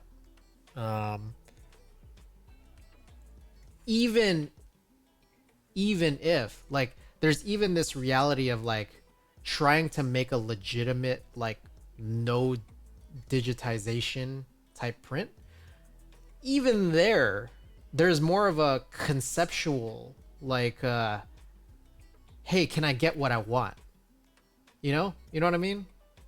I don't fully know the process of printmaking when it comes to like color negatives or even black and white negatives. I think Andrew, the guy that I doodle with on Thursdays, he knows quite a bit about like I think black and white printmaking. Um, but I think color eludes me, and I'm not sure. I don't want to speak for him, but I'm not sure if he's done any color prints himself. But like there's always this concept of like I've read up very vaguely on it, and it's just that like people are just like I remember reading like this really ridiculous Stack Exchange um comment of someone just asking a question of like how do you what's the process like for doing color prints, um and someone listed out like 20 crazy steps. And I remember it like it was just, and we could probably Google this, but like I'll just say the punchline. Step 19 was like step 19 was like realize that there's too much magenta. And then step 20 was like throw everything in the garbage and just do it digitally. So it's just like, I mean, it's like for the fact that you even get to a step 19 where it's like there's too much magenta, is that like there's adjustments you have to make, right? Like in order to not have magenta, you have to adjust your process to not even get to that point, which is the same thing as someone making digital edits to what a photofilm scan is supposed to look like. So, um, yeah.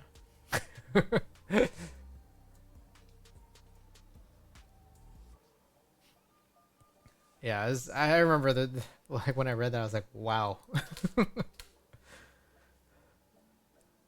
It's like this would be a real adventure if I were ever were to like get into the printmaking process. I remember also just like that's a whole thing. Like I would need a whole setup for that, and it's just like, whew, too many things, and not enough time.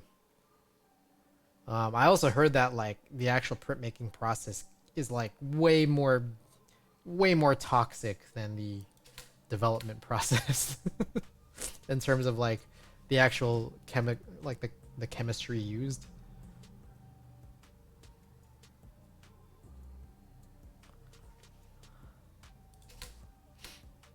Yeah, like in terms of like mute chat easy.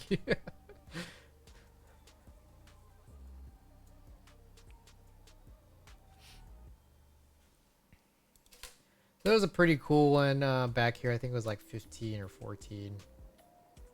There's 14 here. Yeah. Color is real cool here, but in terms of quality and what we got out of it, I'm not quite certain, but colors came out real cool in this one.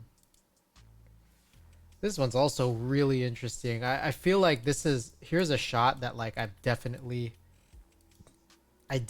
in the past when I previously scanned this through a flatbed, I must have overlooked this. But when I look at this now, I'm thinking like, oh, this is a pretty cool one. As much as like it's not like a perfectly sharp, perfectly captured moment. The effect here is interesting. What else? It's like there's a security, or I don't know, crew member here, who's got a striped T-shirt. Yeah, there's definitely some motion blur, but I think like the motion had to have come from my hand in addition. Like there's just some shake in my hand. But the striped shirt of this dude just chilling in the back came out real funny. I like that.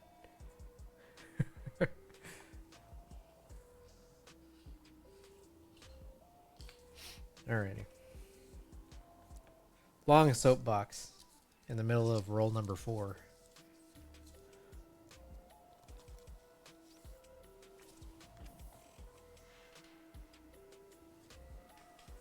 I don't know. Part of me, like, I'll also just admit here, like, part of like my big soapbox here is like talking to this, hypothetical person here, who argues that like, oh well, yeah, like a film photo should never have any edits. I'm like, like part of me thinks like how ridiculous that statement is, because a film photo is fully an edit. Like no matter what you say, like the only thing real about a film photo is the negative. Like at least when you're talking about like color negatives or any kind of negatives, the only thing real about a photo is the actual film in hand, like the physical film that you have in hand. As soon as you do anything to this, it's an edit. So I'm just like I feel like I've seen just many of these kinds of little things on dumb comments on Instagram and just like silly articles, discussion forums, stuff like that. It's like you don't need to edit a photo film or like a film photo. I'm just like, all right, all right, that's chill.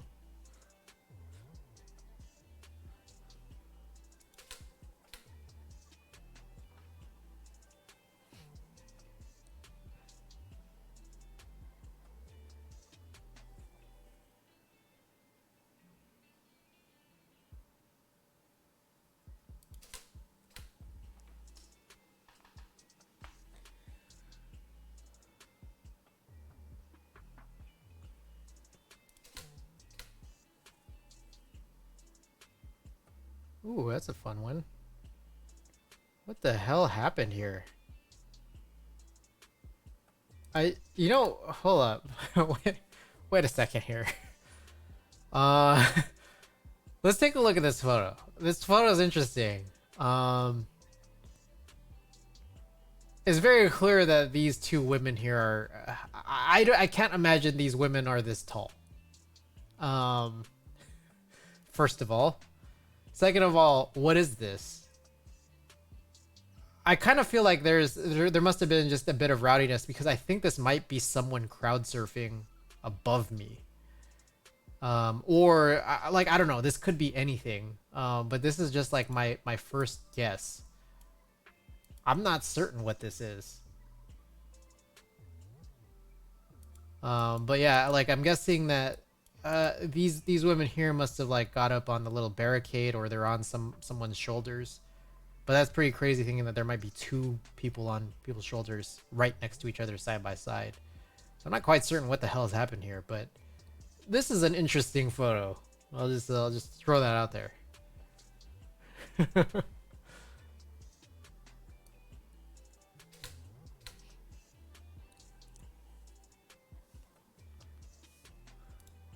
Ooh, was he pointing at me? It looks like he was pointing at the guy next to me.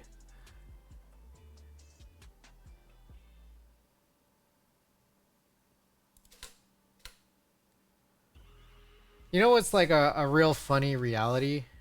Is that like I've shot hundreds of live events on little pocket cameras. What's always really funny is that like when I go through someone's like set at a live show, I'm always just like, just throughout shooting. I'm just shooting and shooting and shooting. And without fail, 100% without fail. It's like the best shots always come at the end. So why do I even bother shooting at the beginning? But I just always do it. Always.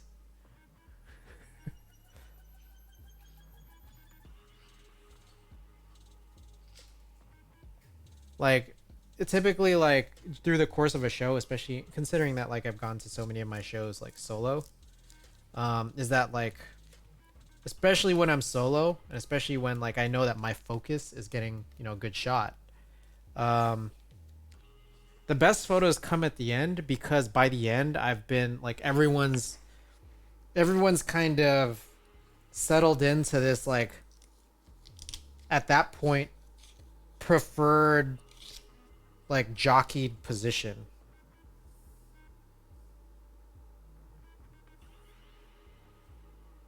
I don't know if it's that.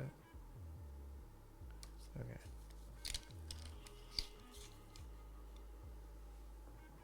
Ow, my head. Is it like you're more careful with the last shots? I think there's that, because sometimes like if I have, if I only brought X number of rolls, I'm definitely more careful. This one I've posted on Instagram before. But it's like, as you could see, it's like towards the end of this roll. So like maybe I'm more careful with shots because I know I don't have enough. But it also could be that like by the end of the show, everyone settled into the position that they wanted to be, or they're getting to it because it's like at a crazy like a hip hop show or a rock show, everyone's pushing around. When I start a show, everyone's pretty stationary, and then sort of the ambiance, the craziness has kind of moved everyone around over time, and continues to move people around over time. And by the end, it's like you're getting to a place where you prefer to be. And I think like in terms of like you can really see that with shots, like the shots that I take on photo film, is like I finally got to where I want to be at the end of this roll. So it's a funny thing. Yet somehow it's just like I never want to miss anything at the beginning, so I always got to be shooting. So like I started taking two rolls of film, which is like it's not cheap. It's definitely not cheap, especially like shooting some pro photo film. Like I was using Fuji Pro 400H, which they just discontinued. And I take two rolls at a time. That's like $20, like $10 per roll. And at this stage now, if I wanted to be able to do that with any upcoming shows, it's like these rolls are probably some gnarly right now. You go on eBay, look for Pro 400H. I'm how do I put this? I'm imagining they're probably upwards of like $40 now per roll or some stupid like that. Let's even just look at that. Pro 400H. $38 for a single roll, $72 for a five pack of rolls, but it's $120.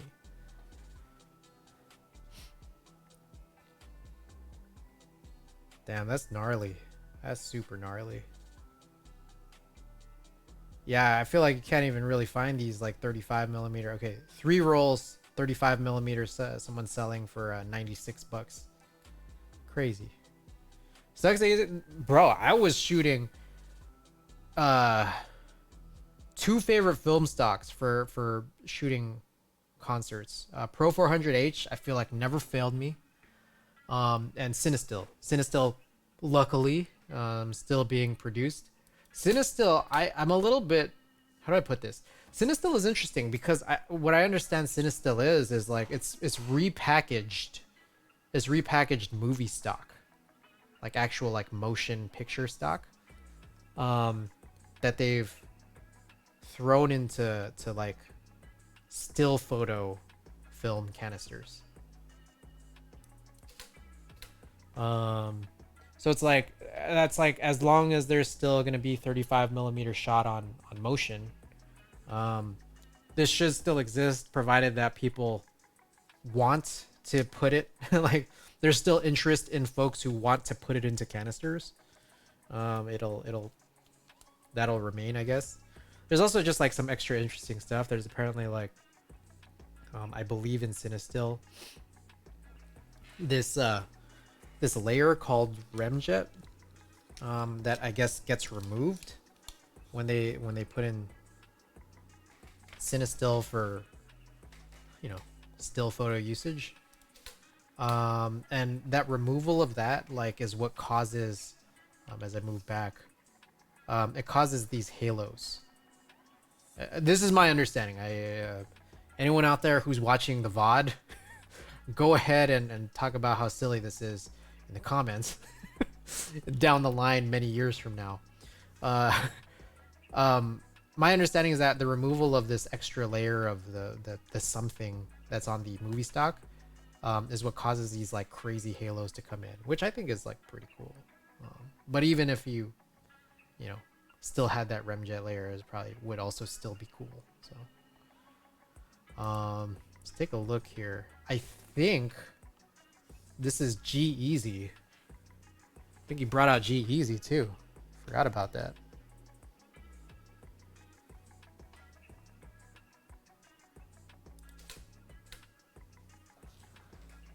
I think this was the show where he brought out G-Eazy, and then he brought out Klay Thompson, the basketball player. I think that's what this show was. And it was crazy too because I think by that point Klay had already sustained his first season-long injury. Ooh, I'm getting to the lag again. He was able to kind of just like walk out, just party with the crew. But I don't think I ended up taking a picture of Klay Thompson. I think I might have just had my my phone out for that one.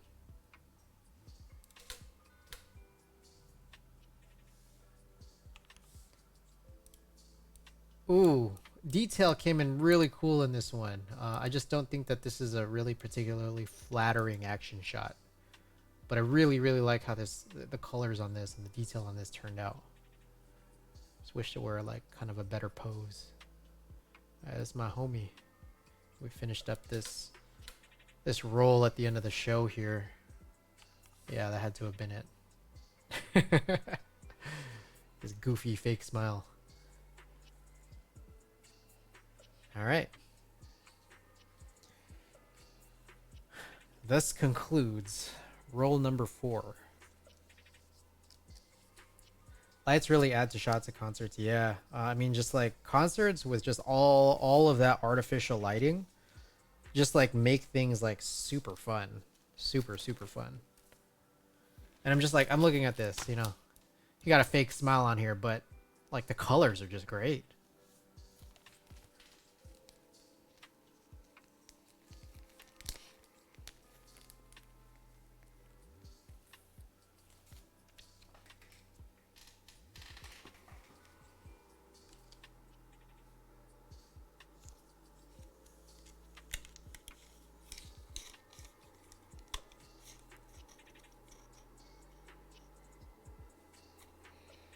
All right, this is an interesting one.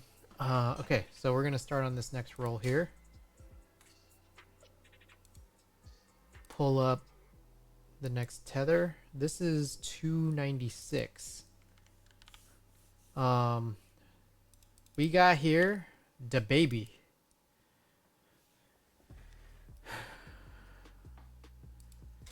This roll is really interesting because I got like way more film out of this roll somehow.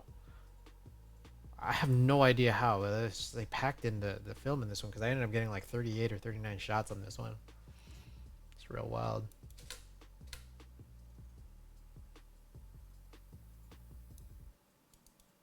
Damn, this shot was crazy. What the hell?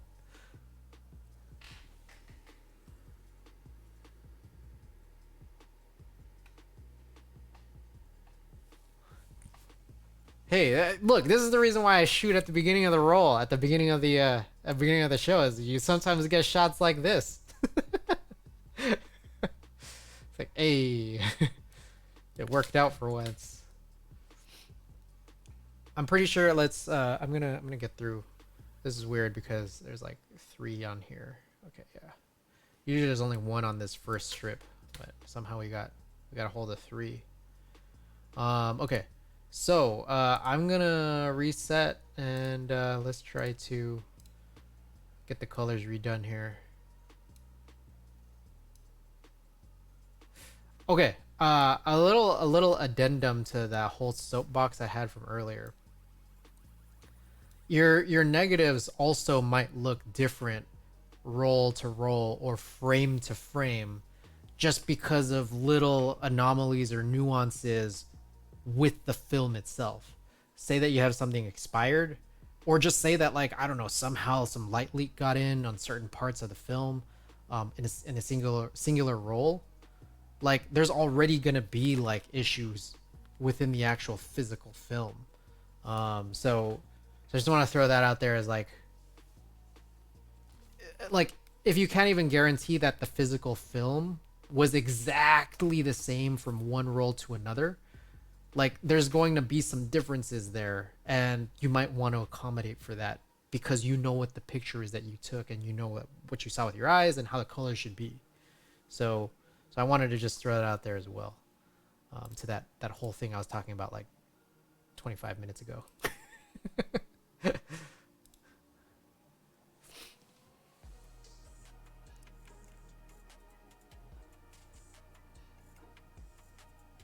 There we go.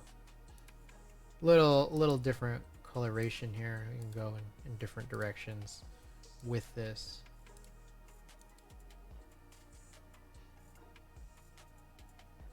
I like this. But you know what's also okay. Also throw this out here too. What's really cool about concerts and artificial lighting, and whether you do it in digital or in film, is that like you have a lot more latitude to just fuck around with the picture. Cause like the thing is, knowing that everything was artificial anyways, what difference did it make that this picture looks like this versus it looks like this? And that's what I find really really cool about like doing events like this. Is that like you kind of from there even have some freedom sometimes.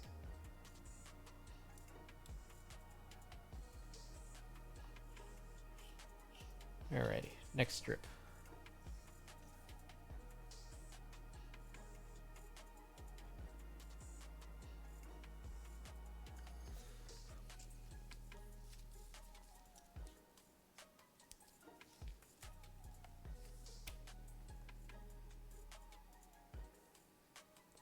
This is one of these super lame Cinestill rolls where like they're not numbered, like the frames aren't numbered, so then like I don't necessarily know which side is right side up. Also, I think it might be time to restart Lightroom yet again. That lag is hitting. I've been talking too much.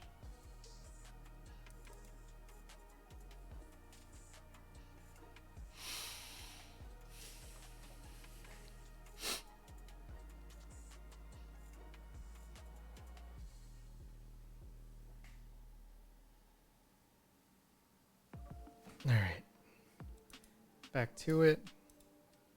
Open up the tether. Is it a glitch with Lightroom? I don't know the answer. I feel like there's something about just Adobe in general, like not knowing what to do when like resources run high. Because I'm just gonna throw this out there. I personally think my computer is crazy powerful, and I invested a lot into building a really crazy powerful machine, yet why am I having issues in Lightroom? It's like there's no way that this is the fault of my machine, I don't think. So it's like when I look at like this performance tab, which I think is like kind of one of the only things here that you would actually look for in terms of performance. There's not a whole lot here that we can make modifications to. That's what's like really confusing. So it's like when that live view starts lagging, I'm like, what the hell is it choking up on? I got 64 gigs of RAM. I have a 3900 XT. I have a 3090. Like, I'm just like, what? Where is the bottleneck here? Like, I have like a PCIe 4.0 hard drive. Like, I'm just like,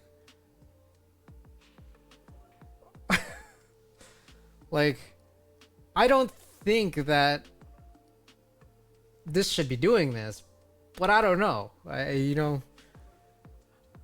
didn't create Lightroom. I'm not at Adobe, so I'm not certain what's going on here. I do know that like these scans I'm punching in at 6,000 by 4,000, they're decently large. But yeah, I don't know.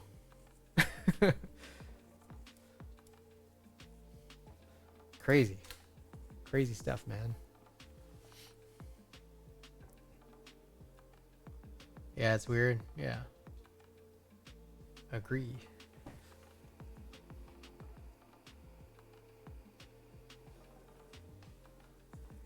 RAM is filling up and not clearing. Yeah, it could be like,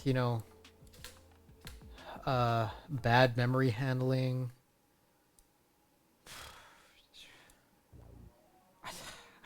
I don't. I have very few extra. Any other ideas here? I mean, it could be a reality of like, shit. Maybe Lightroom really does demand that much. Still photography, does demand that much out of your machine, and maybe my machine isn't as powerful as I think it is. But I think it's pretty damn powerful. I don't know. don't know what to say, man.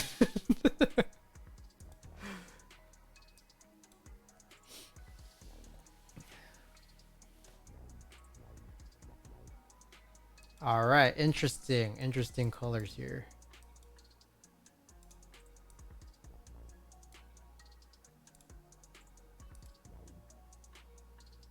I feel like I want somewhere in between warm and tea.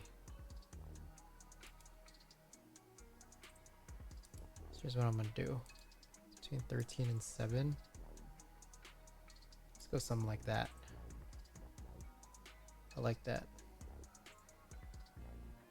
Okay, so for the first time in like 3 rolls, I'm gonna create this preset. So this is 0296, 35 millimeter, Cinestill, F. What is it? What do I do? F10, 160, 100. Create.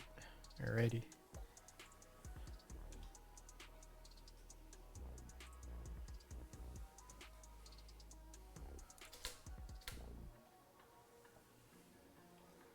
Alrighty, motion blur, handshake, all that in that frame.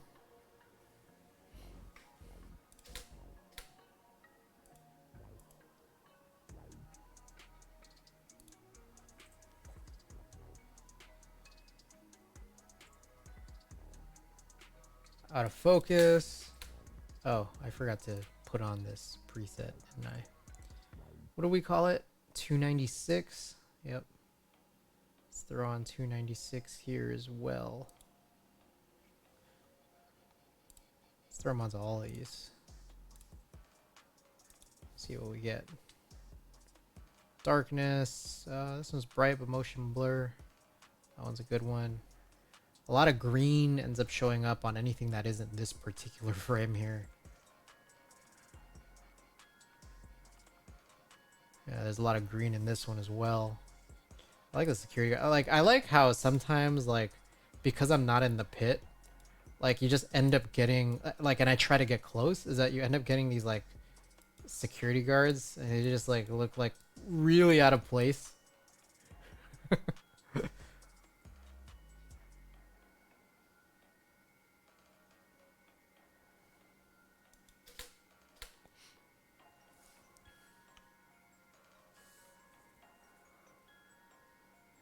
Pretty underexposed. Damn, my numbering is off here because it's like number 9. Alrighty. That first strip had 3, where it usually has 1. So it's just like ends up being really confusing.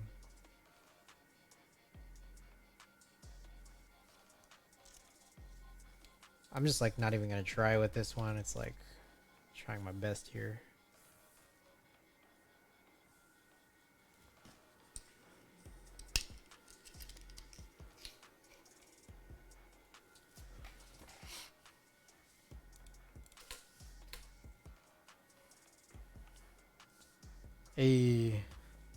Some of these, like, again, like, oh man, like you pinpoint, like you nail down everything except for how they're posed.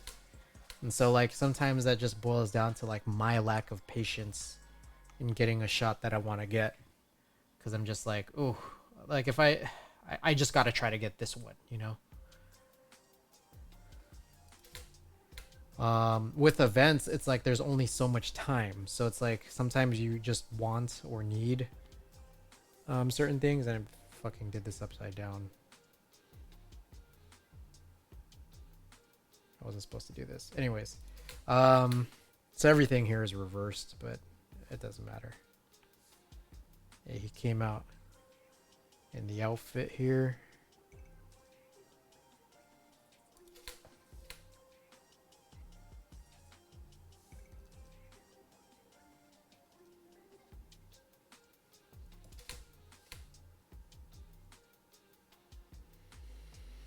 All right.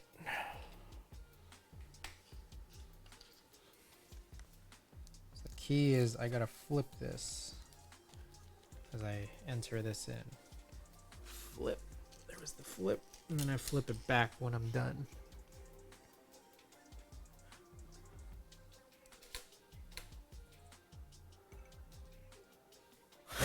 I tried getting this woman doing a cartwheel.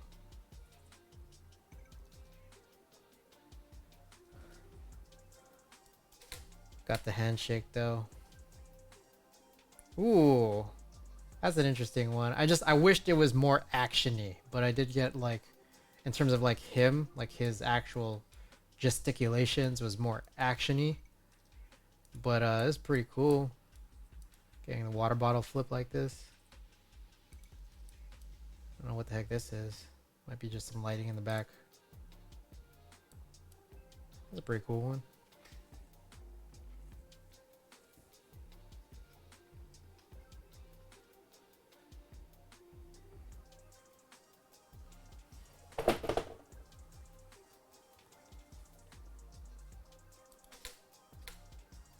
Oh, is this another cartwheel? Ooh. Another cartwheel. Hell yeah.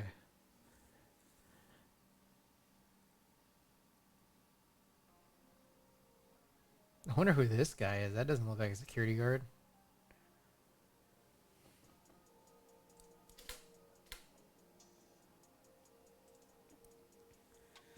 Alright, seems like a whole lot of nothing on that one.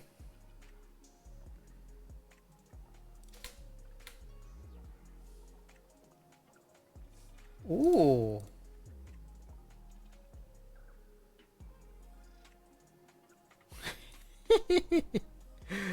uh,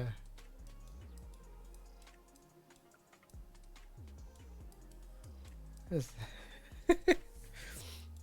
the real star of the shot. It's like sometimes what I like doing is like, you know, you post on Instagram a slideshow, and I'll post like, you know, this photo, and then the next slide I'll post like this. It seems like one of those things I gotta do. I feel like maybe I should just gear all my concert photography towards that, as like security guards who fuck up my shots.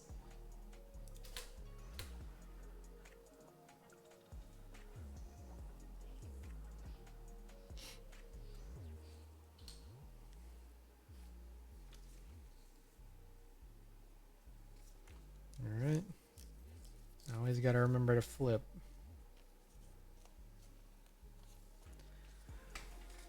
There's the flip.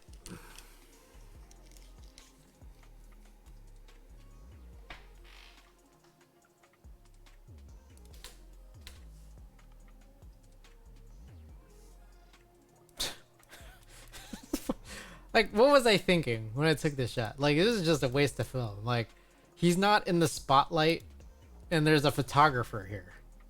Like, this is wasteful, man.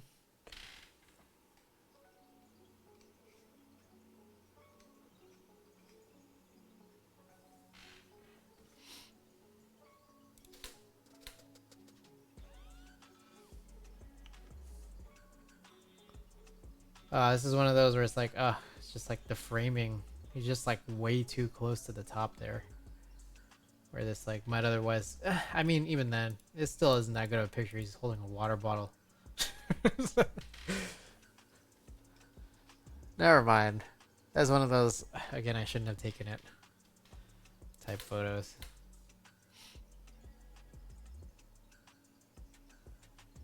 Better of a photo, but we still got like, you know, like a security guard right here. Random dudes, part of the crew standing in the background, of course.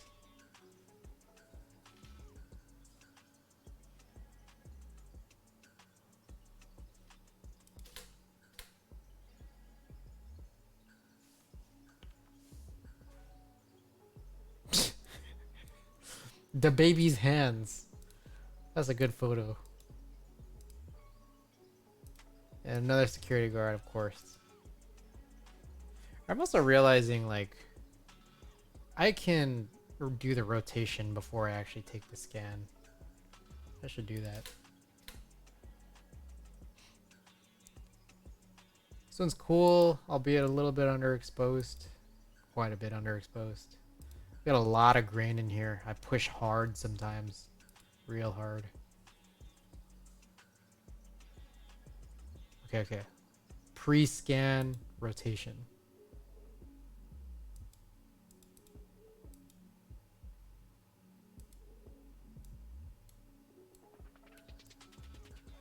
Interesting. That is interesting. I wonder if it like takes like this, depending on how my window looks, but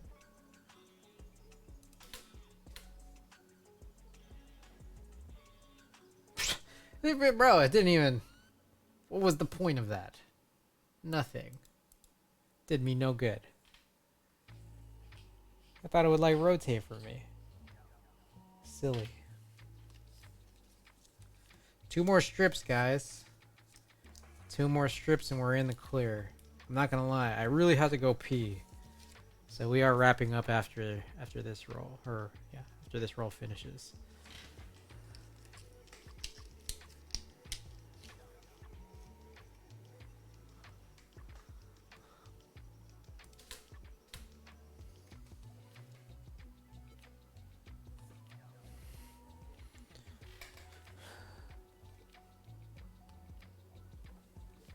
Oh god, another security guard.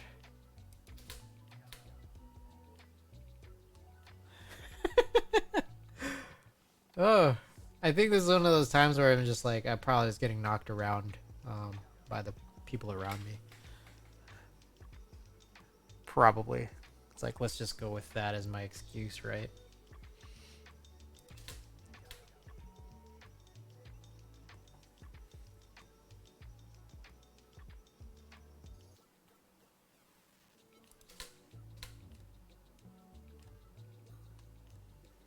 Alright, way overexposed. This is one of those, you gotta just redo it. Which I'll just do, just for the hell of it.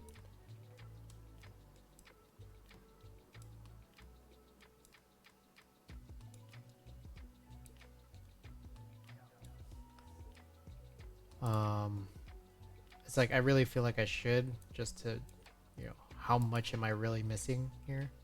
Because I think a couple of these frames have been like this. Ah, possibly missing a lot.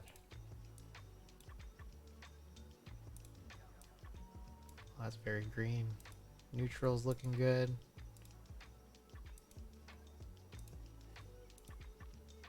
I contend neutral's pretty powerful here. I might want to do this for all of these. See how different a lot of these will end up looking. Oh, some of these end up dark.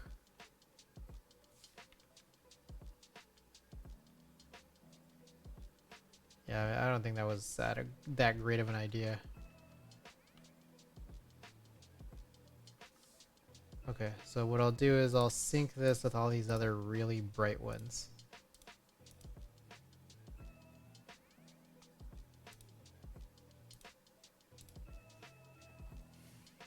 Let's check these out. Too dark, pretty dark, too dark, too dark, too dark, too dark, too dark, too dark, too dark. They're all dark. I shouldn't have done this. Oh, wait. Ah. Stupid me. I inverted all of the... Or I synced with all the wrong ones. Alright, try this again.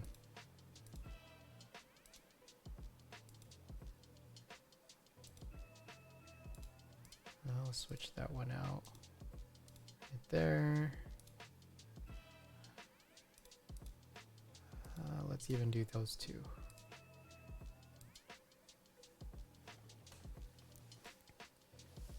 Alright, try again. Okay, pointless. Not good. Not good. Not good. I feel like this is more than I had from before, so that's cool. I'm not good at photo anyways, not good. Eh. All pretty mediocre. Okay. Continuing along. Whoa. Okay, does the lag come in when I start Negative Lab Pro? Is that the issue? Maybe that's the issue. Okay, so this one I posted on Instagram before. Pretty sure. See if I can go and find that one for y'all. Obviously with some modifications, because this, as I've just synced, this one came in a little dark. A bit dark. Cool thing is, I do have that hoodie. I believe it's that hoodie.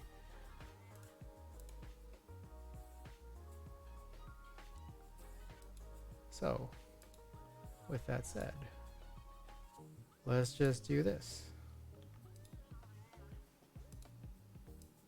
This one definitely, or even that first frame, either the very first frame or this one might be ones that I want to throw onto my portfolio.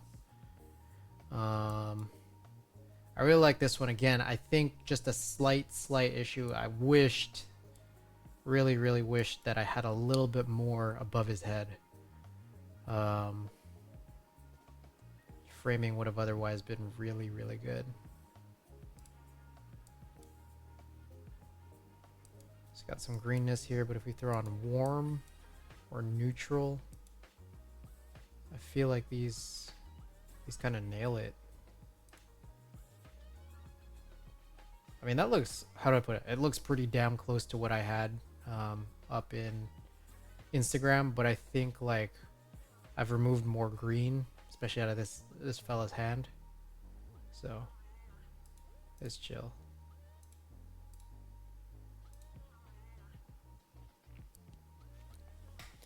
Alrighty. Ah, okay. Apparently those were all the shots I took for DaBaby because I moved on to this dark ass Chromeo nightclub set. This is a 1015 Folsom. Anybody like Chromeo? Love Chromeo. These guys are funky.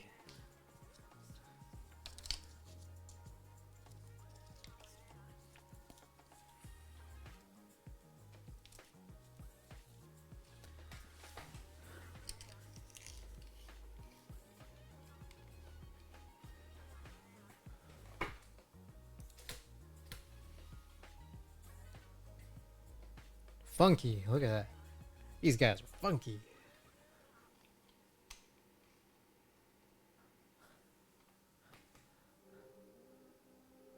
You can just tell by how he dresses.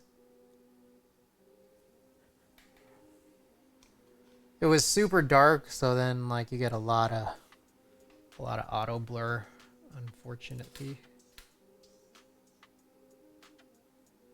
I think when it's this dark, it's like I should just set it to like 2.8.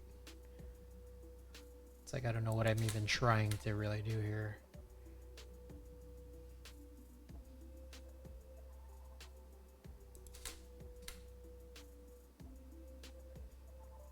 Is this the last of the roll?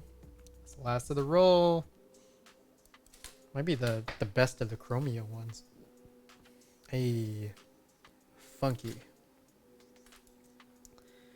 Alrighty, we got our 5 rolls in, guys. It's a hell of a journey. We got it in. Let's take a look and see who is online right now. See if there's anyone on Twitch photography doing any work. Give me a second. Doesn't appear to be so. What if I just like search photography?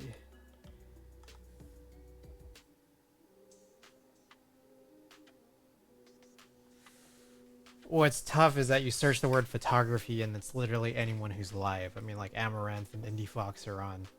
I'm guessing because they use like some kind of a tag or some little category tag.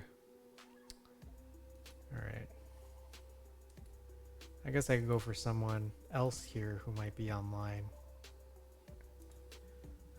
That's not necessarily doing art per se. Oh, we rated that person before.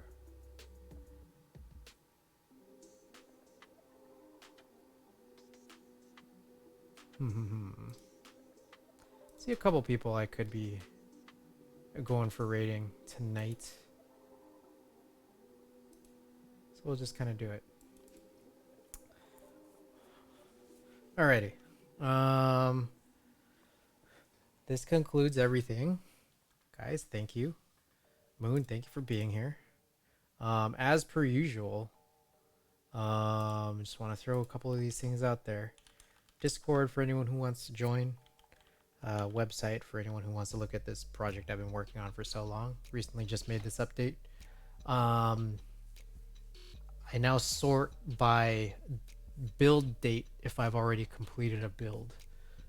It's a little thing that I added in today. And updated the collection, which now includes the JO2 I just picked up the other night. What else? Like the stream, I do offer a film photography service so that we can develop and scan some film for you at what I think are decently reasonable prices. Check it out for any details there. And finally, my donation page for the San Francisco Marin Food Bank. So, alrighty. Not a whole lot of folks still appear to be on, but we'll probably just go and throw on a host. So, tomorrow I'm gonna be streaming some Splatoon. With the gang. So until then, good night from San Francisco. We're gonna be rating Warm Thoughts. Good night, guys.